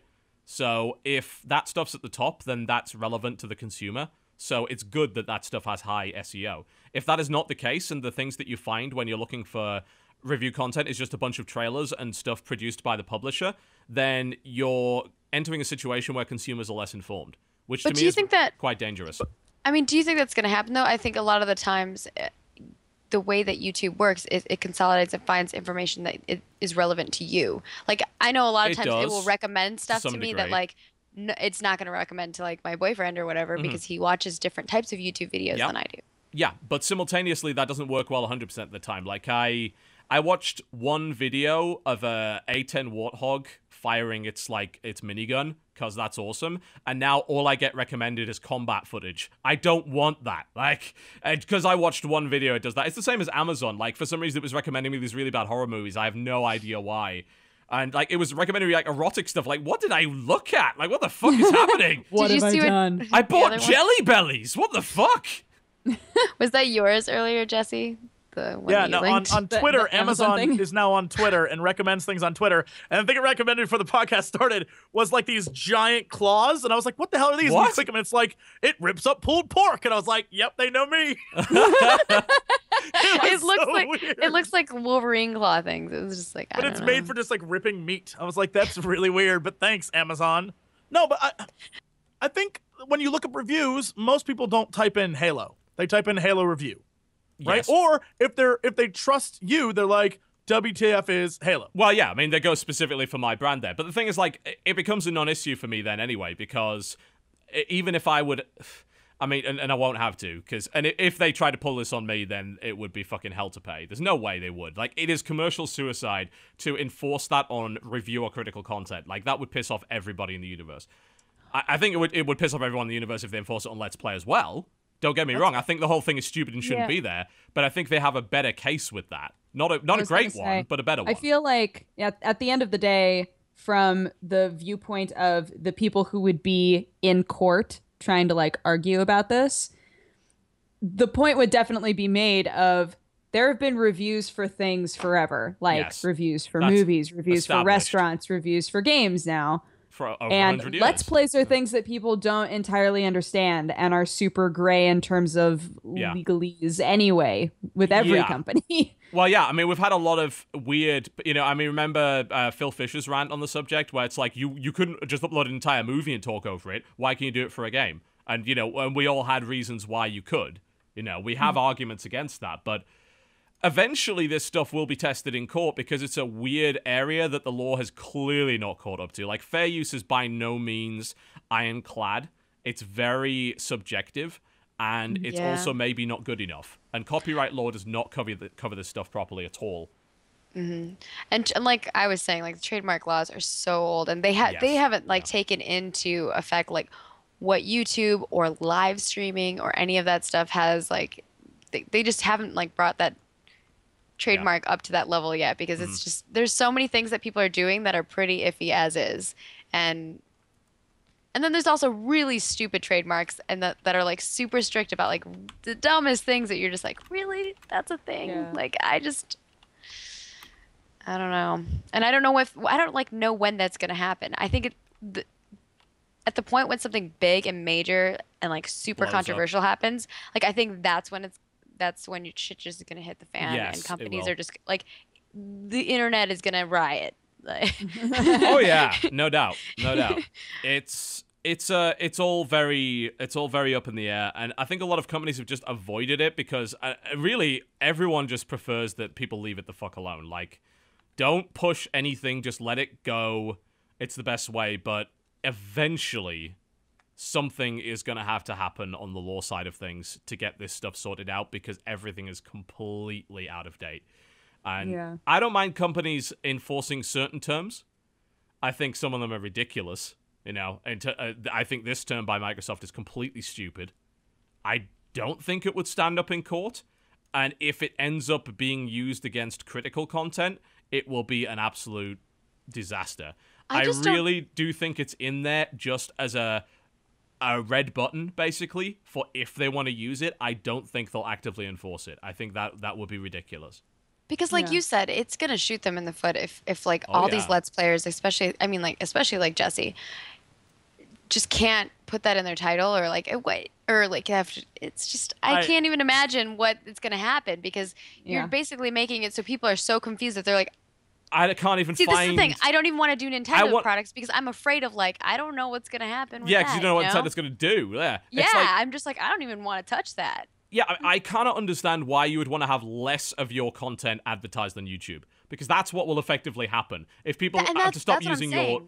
Yeah, I mean, this stuff spreads all the time. Like, if there's a lot of one game on YouTube, it has a direct correlation to sales. And a lot of games have risen or fall based on their YouTube presence. That YouTube presence cannot happen if you don't include the fucking name of the game in the title. You know, it's very hard to deal with it. It's very strange. And if Let's Players stop playing those games, like, a lot of people will go into a game just because they're like, this person plays that game, I need to play that game, and then they'll stop playing it. Some people just won't risk it. You're right, and that actually hurts Microsoft in general because Microsoft does not put out that many games. We can very easily play games that are not bound by all of that bullshit, and Microsoft will be the ones that end up hurting in the long run. I mean, I do feel sorry for Halo-specific channels and things like that, but I have always said this thing. If you ever get into YouTube and it ever starts making you money, diversify immediately. Never rely on one company, ever, for your livelihood. That is suicide. It grows a community, but if that community, like if the game dies or something, like then you're fucked. Exactly. Yeah, it's so rough. Never do it. Games rise and fall all the time. Try and make it obvious to your viewers that you are important to them as a personality, and whatever you're playing, it doesn't matter. Like they're there for you primarily, and the game is secondary. You've got to, that's the key to success and actually keeping your channel alive for more than a year, as far as I'm concerned. Yeah. It's dumb, and they shouldn't do it. Bottom line, it's dumb. And simple as that. I feel like a lot of times companies put rules like this in place not because they intend on going after everybody who breaks that rule, but because there are extreme situations in which they want to have their butts covered. Yeah. I think they have other laws they can use for that, but I can understand why they would have a term like that. It is a little silly, though. And if it starts being enforced, they're going to have a riot on their hands. That's ridiculous. So here's the real question, because we have been kind of saying that, like, we feel like Jesse would be the one that would be the most affected by it. I disagree. Like, I think you're all wrong, but whatever. But if you are, like, what is your reaction to that? Calm down. if they, you know what I mean? Like, what would you do if they actually enforced it on one of your videos? I think that's the better question, because like that's a good example of like what other people would do. Well, I mean, you boycott them, right? I mean, here. Let's be honest. Here's what we all know would happen, and I can go through the steps because it's happened to many people, and I've watched it happen. A video get flagged. I'd go to my network, whatever it was, and be like, "What the hell? A video got flagged. This is not cool." And they will either be like, "We'll work really hard for you, guy who's one of our favorites," or "We'll look into it," one of the two. And most of the time, I'll probably end up not getting helped at all, and I'll lose my video. Whatever. Then the next thing would be is that I'd be like, well, guess what, guys? I'm not playing that game anymore. I'm going to play another game. It wouldn't affect me. I just wouldn't play the game. The big thing would be, though, is that as you see more and more people doing, you're going to get more like, I'm playing crazy game where I'm a guy and I'm doing backflips and oh, look at my crazy camera video. And you're going to get more and more of that. But that's fine because I've watched those channels. Those people have like 12 million subscribers. Shit, I'd blow up if I did that. Look, come on, Microsoft, get me. I'd blow up after that. I would have the president. I'd be like on this podcast like, oh, Microsoft got me. Those MFers. I'm going to get them. Come watch my new channel where I just play backflip the game. I get 12 billion subscribers. It doesn't affect me because if you're a good Let's Player, it doesn't matter what game you're playing. Yeah, fuck Microsoft. If Microsoft is an issue for you, like, then fuck them. Don't cover Microsoft games. I haven't turned on my Xbox One in literally 6 months. I don't give a shit about Xbox One. There's not been a game on there that I've been thrilled about. I don't care. And if I lose the ability to play Xbox games or Microsoft games, yeah, look at me. Don't care. Just don't care. That's me jerking two dicks at once. because I just don't care. Dicks? Oh God. In the gaming space, have you ever not cared enough that you want to jerk 2 dicks at once? There's That's so the question many you games. should be asking yourself. There's so many games in the gaming space that as a Let's Player, if I can't play one, I can play another. And if you're good as a Let's Player, it doesn't matter what the fuck you're playing because you can make that good. And I would simply say to any Let's Player who's like afraid of Microsoft, don't be. They'll lose you. They need you more than you need them. They need people to play their games. Without people playing the games, what the fuck are they going to do? Just make games and then have a stockpile of fucking games. Zero fear. Don't let corporate assholes push you around. Never, ever, ever. And so I would simply say, don't be afraid of something stupid like this. It's dumb. It's dumb. I would fight I it do to the genuinely extent that I think could they will fight not it. enforce it. That would. I had to ask Jesse because I was like, I know I can't say too many things, but like, I feel you, Jesse. I mean, that was my main point is that like, companies doing this, they're hurting themselves more than anything because that's free advertisement.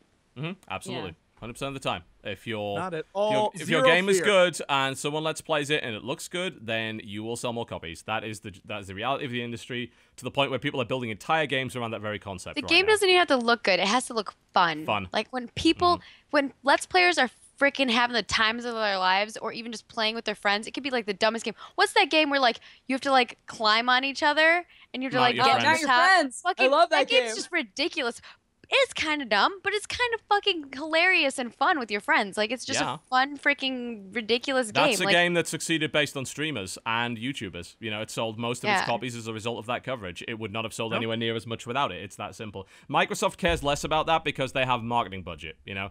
But ultimately, they are still hurt by it one way or the other. It's even if...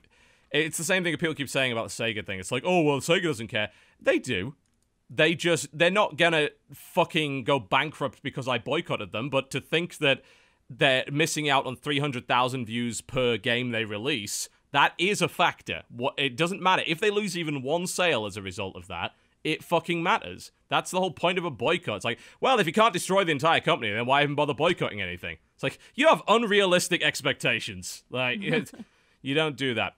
We're going to move on to another story. I don't want to spend too long on it because this is an area of the law that I definitely don't understand. And this is this is union rules, specifically the American Federation of Musicians. The composer for Journey, who is incredibly talented, goes by the name of Austin Wintory. He did composition on the Banner Saga. Now, he did it under non-union auspices in Texas, which apparently has resulted in him being fined $2,500 because he's violated union rules because it's part of the American Federation of Musicians. And he's currently refusing to pay, and they're looking to kick him out. I'm not sure what the effect of being kicked out of the American Federation of Musicians is. Does that mean you don't get more work? Like, are there studios that specifically are contracted with them? Now, this is shit I know. Oh, okay, cool. So, excellent. Go. So, voice acting, and just acting in general, if you want to take part in big things, you need to be a part of a union. Okay. Like, you have to be. And so many things, especially animos, do not hire, at least they used to, I don't know what it is now, but they don't hire union workers. And video games were very much like that. They didn't hire union people. In fact, many people asked if you weren't in a union, mostly because it's just cheaper to pay, right? Well, yeah, because unions obviously enforce, I mean, for me, like, coming from the UK, the unions are kind of a big deal in the UK, and they're generally regarded in a positive light, you know, because, I mean, I used to vote Labour, I vote Lib Dem now, but they were very pro-union. The Thatcher days were basically miners' unions versus Thatcher. I lived in the Northeast, so I am very anti-Thatcher and was very pro-union, you know, as pretty much anyone that lived in the Northeast was, because we mined. That's what we did. Like, and they, you know, that was destroyed. But in America, unions seem to be viewed in a very negative light most of the time, from what I can tell. Well, just like going back a little bit, unions in general, history teacher Jesse, unions in general are what made America's middle class as big as it was in the 40s, 50s, 60s. Like, that's what made it grow as big as it did. So unions play a big, vital role. It's what changed industrial culture in this country from the 20s and 30s and on, right? It prevented us from having the horrible working conditions that were involved in factory work. And so unions did a really good job. I think now the problem is that when we see unions on TV or we see unions in the spotlight, it's because of something corrupt that has happened at a union, and it's not because of the good things unions do. And so I think media is a big part of it, but I think like a lot of it has to do with some of the unions and the way that they're built. They have like this hierarchy system. It's kind of like those stupid like triangle systems where it's like I'm at the top, but if I hire you and then you hire your guys and then you guys, like it's like a tree like web thing going on. And I think that's a lot of the times where. But like all companies and all major institutions over time are kind of like that, yeah. Yeah, I mean that's why our founding fathers were like tear it down every once in a while. That's still my favorite part of like old school Jefferson and Franklin. Like, you know what? Tear the shit down. Every once in a while, it's going to end up like shit. Tear it down. Yeah, just start over. And I agree. Start over. And I agree. And so I think unions, you know, they have that thing. But anyway, so going back to like video games and music and media, a really great example of this is Steve Bloom, who was a famous voice actor, also had another name, David something, and I can't remember what his last name was, but he would voice act as a contracted, as like a part of the union under one name, and not part of a union under another. And it wasn't until later when he became like a big famous guy that he only stuck with his one name because he could afford to get those union gigs and always would get those union gigs. Okay. And so for a while when Cowboy Bebop came out, he had two names. And so I think this is one of those scenarios where David Lucas, yes, thank you, chat. And so like he had two names and that's how he manipulated the system. And I think a lot of people do that too because you miss out on a lot of having been a voice actor and knowing that you never, like, you make it one job every like 5 months. It's kind of like you need as many jobs as you can get. So you're always out there. And the problem that you now have to work through the union or only get union jobs shoots you in the foot. And there's a thing where you can take a union job and not be a part of the union. But if you take another union job after that, you're automatically in the union. Like you're forced to be. I don't remember what that rule's called. It's a something rule. But and that works for SAG and that works for everything. And it just forces you into the union, no matter what. So at that point, you're in, and now you're paying dues, and now you're a part of it, and it's like tough shit. Welcome to the union. And so it's ridiculous, and that's a big thing that I think I feel for the guy. I feel for him because he probably was like, I would love to make money, and they were like, so would we. Right, and so I think that's tough. The AFM in particular has apparently really fucked up the ability for composers to work on video games because they apparently try to enforce a lot of... They came up with something called the AFM Video Game Interactive Media Agreement in 2012. They didn't put it to vote with the composers and musicians, and then basically every major publisher refused to sign it, meaning that union members of the AFM could no longer work on video game projects. And this happened mid-project for a lot of people, including Austin Wintory. And he elected to do the thing a professional would do, which is actually finish the job he was hired to do in the first place. Apparently, there was some new agreement that Microsoft and AFM have worked out, according to, this is like sourced from The Escapist here, and that like will solve some of it, but apparently the AFM has become a disaster for video game composers. And it seems like a lot of the video game composers that were involved in it are trying to get out of it. I imagine the problem is that you can be exclusively a video game composer, but it's very difficult. So if you want to compose for both film and television and video games, you probably need to be part of the AFM. So that's where the conflict really is. That's why Austin Wintory doesn't just leave, because he probably wants to work on film and TV as well, and he won't be able to do that if he's not union. I think a lot of the things is like the union contracts that you're signing like need to be revised. Like you really need to, in any contract that you're working with anybody, like I'm always telling my friends who wanted like to get into certain aspects of that, like you need to like read that contract, make sure you are getting stuff that you want in that contract, or get stuff like taken out of the contract that you are not willing to do. Because I mean, this is a great case of that. Like you guys work for kind of, in a sense, unions. You work for like a network, a YouTube network, right? And you have to, like, I don't know what the rules are in your contracts. We have to agree to a certain set of rules. Like there's things like, I mean, I don't know if that's in anyone else's contract because they're NDA, but there's a disparagement clause, which essentially says you can't go on fucking social media and go and attack another member of the YouTube network. Like, it's designed to stop infighting. There's a few other things. I think also things like a lot of those networks will get you jobs. They will go out of the way and they will be like, hey, this company is looking for this person. You are if they're good at what they do. With it. Yes, that's how a YouTube network is supposed to work. Supposed to work, yes. They're supposed to work like that. That's how a union for like, you know, voice actors is supposed to work. They're supposed to, they're kind of like an agent in that sense. They kind of help you find networks, or not networks, networking. They're also designed to stop you getting fucked over, you know, because they have minimum rates. They're like the middleman. Yeah, that's like, look, this you've got to get a fair shake. You don't get worked to the ground for basically nothing.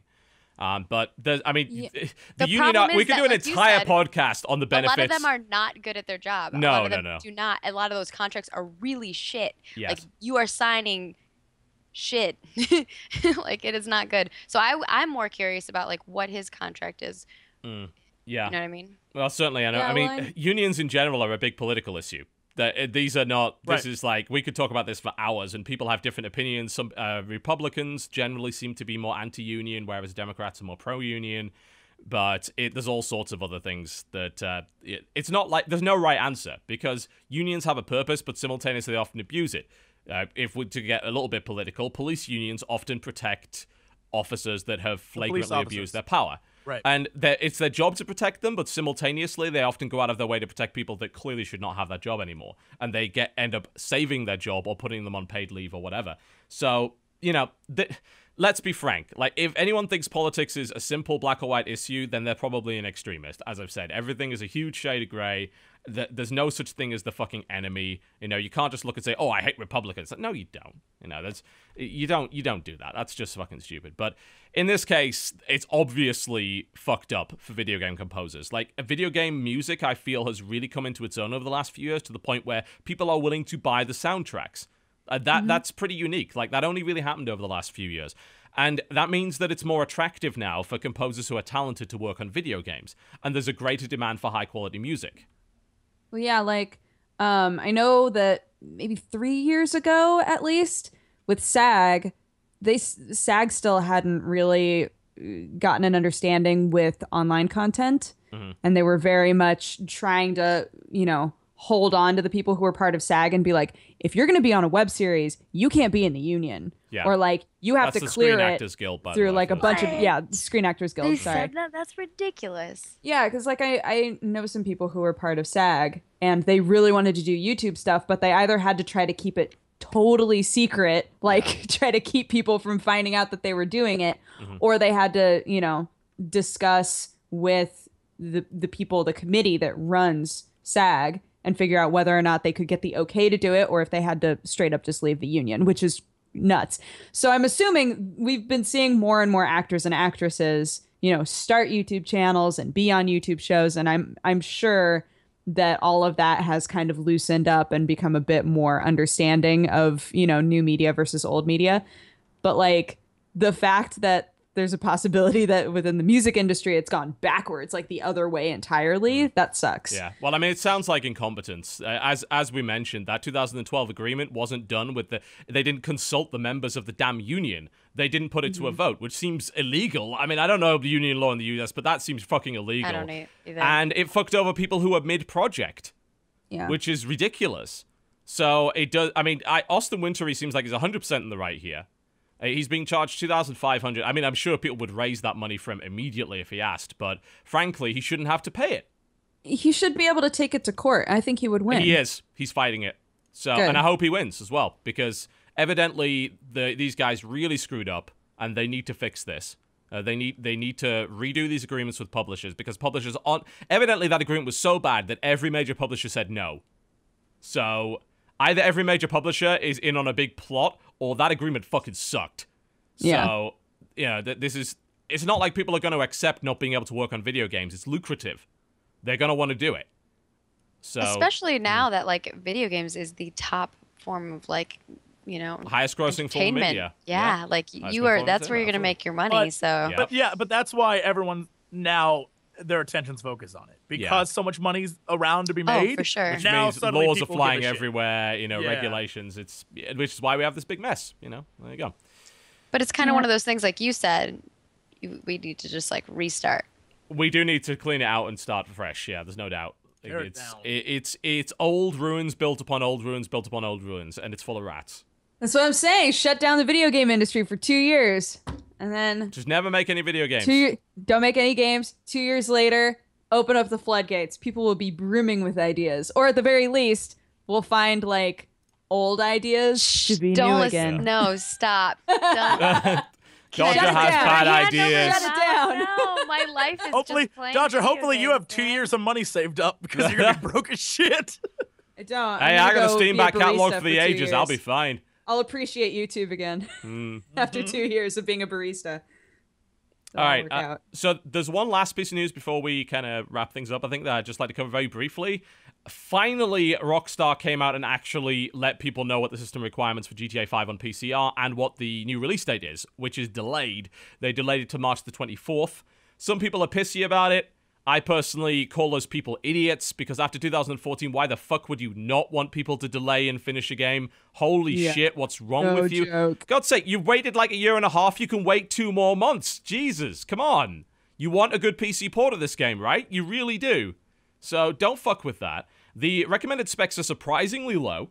We've got, like, the minimum video card is a 9800 GT, which is several generations out of date, or an HD 4870. That's not bad. I mean, they're asking for a quad-core Q6600, which is 4 generations out of date now, I think, or a Phenom 9850. Old shit, you know? It'll still run properly on Windows 7. It does seem to need a 64-bit OS, so if you're one of the people who are inexplicably sitting on... I don't know why you would use a 32-bit OS right now. You're silly. Upgrade. But yeah, if you're inexplicably still using one, then you're fresh out of luck. Recommended specs are a 660, which is, again, 2 generations out of date and was a mid-range card back then anyway, so. 65 gig install, though. Enjoy that. That's huge. Fucking massive. I think most people are, like, the reason why people want this to come out, and I'm just going to make the assumption here, that it's because nothing is out.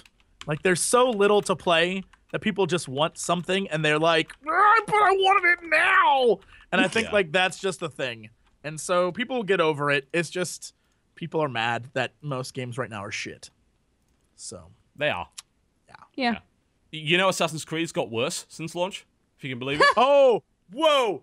I don't remember if I told you guys this, but I've been telling everyone because it cracked me up. I finally I had a copy of Unity for PS4 and was like, you know what? I hear it sucks on PC. I'm going to give it a graphic test try. Sucks on PS4 as well.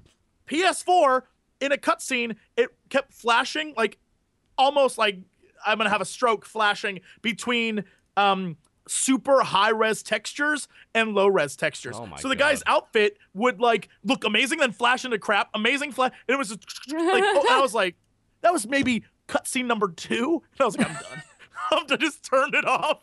I was like, can't even be bothered. So if you On use PS4. If you use SLI right now, bear in mind that's the only way to get an acceptable frame rate because that game's terribly optimized.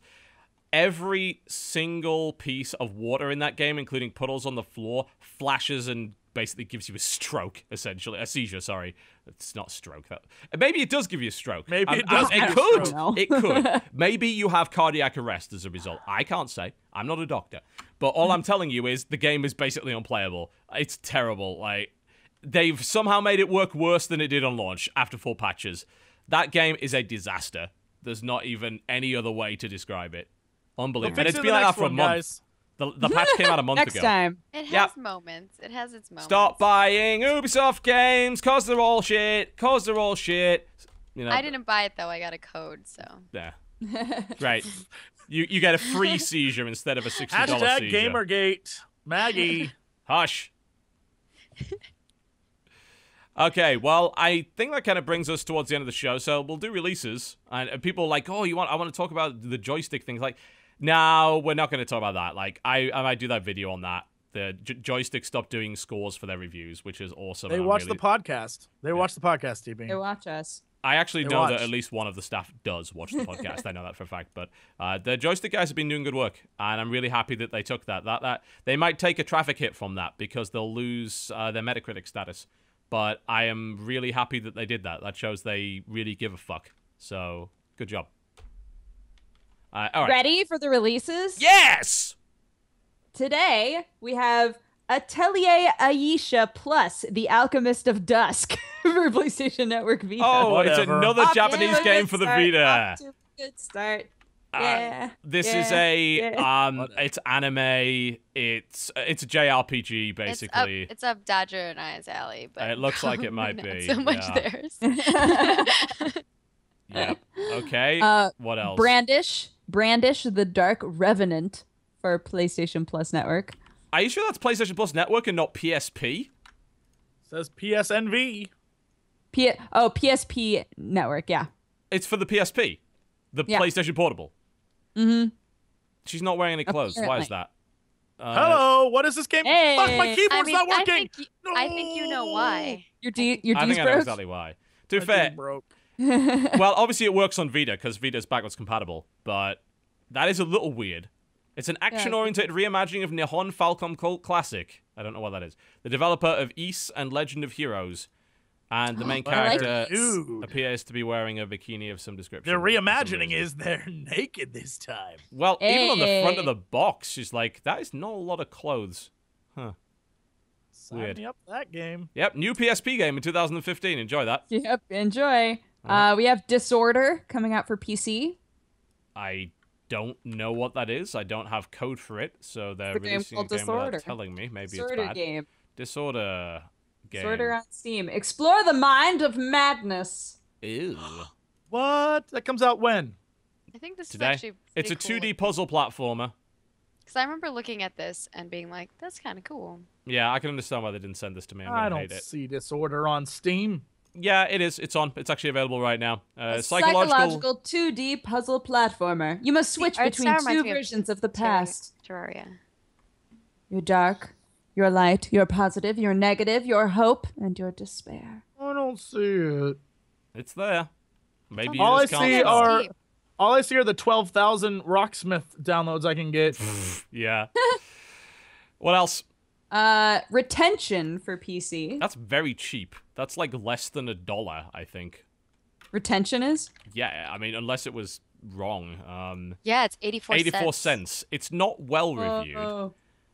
It is apparently also very, very short. This looks weird. What is this? It's a game about photos. Do you have to find like things that are different or something? I have no unique game genre, This game about photo a person album. Who kept Is this an through his life. I don't think game photo album is a game. That seems like it's just a photo album. Well, someone uploaded the wrong thing. I don't know what this it is. One of the reviews says, retention doesn't last long, but it is a worthwhile experience. You'll need to play through 3 times to see all the photographs. I like to believe that it's literally just a game where you look at photos. That's all. I think it is. The top-rated review Retention is... doesn't keep your retention very long. Yes. As taken from Webster's Revised Dictionary, January 2015. Pretentious, adjective, having or showing the unpleasant quality of wanting to be regarded as more impressive, successful, or important than it really is. Verdict 3 out of 10. It doesn't appear to actually be a game. Like, it's What just... is this? It's Like, literally a photo album, from what I could tell, that's supposed to tell some sort of story. Alright, this might the be... description is like the weirdest thing. This might be a video. This might be another, hey, I'm going to tell you this isn't a video game again, but I don't know, maybe it is. I can't say. Based on the screenshots, this actually literally looks like a photo album and not an actual video game. So I don't know. But hey, it's 84 cents. Yeah. Next. Can't complain with that. Next. It's a screensaver. On the 14th, aka tomorrow, The Mims Beginning The for Mims PC comes out. Beginning. What is that? I don't know. It is the beginning of the Mims, one assumes. That probably has a great degree to do with it. That actually was I like the art style. Funded on Indiegogo, by the looks of it. It's early access. I don't care. I heard myself echo. The art style looks cool. It seems to be. It's almost like it looks like an RTS of sorts. Create structures, plant vegetation, breed animals, take care of your minion, and use divine psi powers. Okay. Okay. Right. Well, it looks like a god game of sorts. When it actually comes out, I will care. Early access can go to hell. Next. Reverse Side for PC also comes out tomorrow. Yay. It's an adventure game of some description. It's not in early access. That's fucking pretty. Wow. It's in space and it's really pretty. That is. I like space. There we go. Whoa. I like space. I wonder if it's an actual video game. Space is like pretty dope. I think hope that's it's an why I'm actual trying video so game. hard to play Elite Dangerous, even though I really suck at it. I'm just like, it's so pretty. This it Be seems to here be forever. Russian from what I can tell. This game. What is but this about, though? It's about space. You're in space. Gregory Klimov or Klimov. Looks like some sort of explanation. I wonder if it's like a horror game or something. I'm not sure, but Yeah, that's what it looks like because he's the only survivor of Junior 2, which has crashed. it looks very He impressive now must visually. fight for his survival. It's like Huh. Alien Isolation style, Interesting. except for with creepy green Okay. zombies. All right. Next. Next, on the 15th, we have Tristoy for PC. A lot of PC games. Not a lot, leastly, like... It's Tristoy a on two-player Steam. co-op game. So Okay. you're Grab and a it's like friend a and try and escape fantasy. from the dungeons of Tristroy in a story-driven co-op platformer. There you go. What else? Ah. Okay. Oh, it comes with a... You get 2 copies when you buy it, apparently. That's kind of neat. It's cool. Metroidvania-style driven 2D platformer, play via Steam, epic co-op game. Okay, what's the interaction? Dynamic split screen that moves, rotates, and joins together. Engrossing looks non-linear okay. story. Co-op puzzles. Okay. You can use a smartphone as your controller. Intriguing. If you want. I can't imagine why you would, but you can. Okay. Questarium Sinister Trinity HD Collection for PC. HD collection of a game I've never heard of. Yeah. What Yes. the hell is that? What is that strange man? There is a strange man. He's bald. In your room? No. That's Slender Man. On the screenshot, the first thing is a very strange bald man in a lab coat. I have this is some sort of point and click. It looks like a point and click, yeah. I don't really know. Looks like I think this might actually be a hidden object game. And that doesn't look HD at all because all the screenshots are distinctly not HD. So HD It's TV. puzzles, though. it has real life actors. Yeah, that's guaranteed to be brilliant. Love it. I'm in. All right, Love then. it. List it. We're not. This is not going well, is it? On the 15th, we have Tengami for Tengami. PC. That's a game I like. That is that's the origami game, right? Yeah. Yeah. I don't know what it'd be like on PC, but I think as a iOS game, it's fantastic. It's it looks like a pop-up book, doesn't it? The way that the world comes in. Yeah, that game It is beautiful. as you play it. Yeah. Yeah. I don't know what it would be on PC, but I imagine when you're probably using your fingers, it's slightly beautiful. more beautiful than When you're using your fingers, it's beautiful. next. Next. Last up on the 16th, we have Go Scurry for PC. My God, we're What? just being inundated with brilliant titles, aren't we? What the hell is this? It is a hardcore electro beat game in a surreal landscape. It's some kind of music game by the looks of it. oh, scurry. And yes, you can monetize your Go Scurry videos, they say. Yeah. But until January 29th, CD Baby might try to copyright claim you because of the music. I'm at least glad they warned you of that. right. That was kind Yeah. of nice. But guess who will not be doing that? Yes. Oh, dear. And that's it until next Tuesday. Great. Well, okay, back to Star Trek Online, I suppose. All right. Well, that brings us to the end of the show. Before we do go, however, we would love to convince you to watch our shit. So, Maggie, where can they find you? What are you doing this week? Everywhere at margaretkrohn.com. I'm Margaret Krohn everywhere. All social media everywhere. Like you social media find it. I'm Margaret Unified. Krohn. Yeah, branding. And then you can also check out all my stuff at curse.com. I do a ton of video stuff because I am a video host for them. So you can go to youtube.com/curseentertainment, and that is where most of my videos will be. This week, I'm primarily just doing a lot of live streaming and prepping for some videos that are going to come out in the end of this month. So you can check out my Twitch at twitch.tv/Margaret Krohn. Cool. Jesse, what's going on your channel? Yo, come watch a man who's taking on Microsoft. Well, I could be gone next week. I might not be there anymore. You might die. I could be gone. They could come for me. And then you'll be like, remember the days when they let the men plays on their playthroughs? And I'll be a hermit living in the woods somewhere. And you'll come to look for me. You'll be like, will you play us a game, old hermit? And I'll be like, no. And you'll have missed out. You'll have missed out. You'll miss out on it. So I'm saying, go now. Subscribe. Go to my channel, youtube.com/Jesse Cox. Go there. If you want to see some amazing, a really great Instagram of Little Scylla destroying Sam and I. It's so cute. She's so cute. On to Instagram, Notorious COX. Go there, look that up. Also, Twitter, Jesse Cox. That's me. So that's it.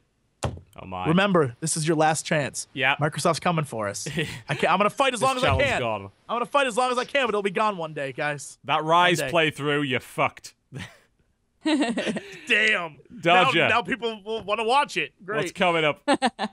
Hi everybody. I have 2 channels, youtube.com/press hard to continue, where I do anime bullshit, and youtube.com/ look, I might as well call it what it is, and youtube.com/dexterity bonus, where I drink coffee and talk about my cats. And on all the social medias, I'm at dexbonus, DEXBONUS. And actually, I have been streaming more as well, so you can find me on twitch.tv/dexterity bonus. If you are into mangos, then mangoes. You should, I love mangoes. Oh, then you should totally tune into Mango Pod. About the most delicious of fruit. It's a book club about books that have to do with mangoes. You should check it. No, but for real, tonight we're going to be doing a book club, our manga book club, on youtube.com/happily Aaron. We read Akame ga Kill. If you watch the anime, the manga was better, in my opinion. So I agree. Let's talk about the manga. But yeah, that's it for me. The end. Cool. What's going on my channel this week? Twitch.tv/stripping. No, your comment's rubbish. Yeah! You suck at what you do, Sam. You're the least popular channel here. I do. I think I do. No, he's worse. All right, I don't really know what's coming up this week. I'll be looking at little games. I actually do have a video for tomorrow of Sky Gamblers. I'll probably be doing quite a lot of WTF is just smaller games, just to try and clean a bit of house. And I'll most likely do a little bit more Hearthstone. There's a Hearthstone video out today that is Randuin Rin 2.0 Electric Boogaloo. I would strongly suggest that you have a look at that one. I do have my Wind Fury deck, which might get played, and a few other things besides, so we will see. And outside of that, I think that's really about it. You can follow me on Twitter. I wouldn't recommend it. And you can subscribe to me on YouTube. That's probably a better idea. Also, if you missed the Legacy of the Void tournament, it's actually all available spoiler-free on youtube.com/TotalBiscuit, which is the Axiom Esports channel. Go watch that, because that was really fun, and it'll give you a little bit of a taste of what Legacy of the Void might end up being. Or it might not be like that at all. They might have changed everything by the time it goes into beta. That's all entirely possible. And just a reminder, by the way, that Heroes of the Storm, I believe, enters beta today, closed beta. So there's been some changes made there. Might play a bit of that. Look, that's what I'm doing immediately when we're done here. Cool. Good shit. All right. Well, that pretty much wraps us up for the podcast. As usual, thank you very much for watching. We very much appreciate it. Big thank you to the new subscribers. And we are working on that figurine thing. I'm not going to promise anything. Bathrobes. And bathrobes. Possibly monogrammed bathrobes also, if there is sufficient demand for that. Big thanks to our guest Maggie for coming on the show today. Very much appreciated. And we will see you next week, same time, same channel, 3 p.m. EST on twitch.tv/TotalBiscuit. Good night, goodbye! Bye!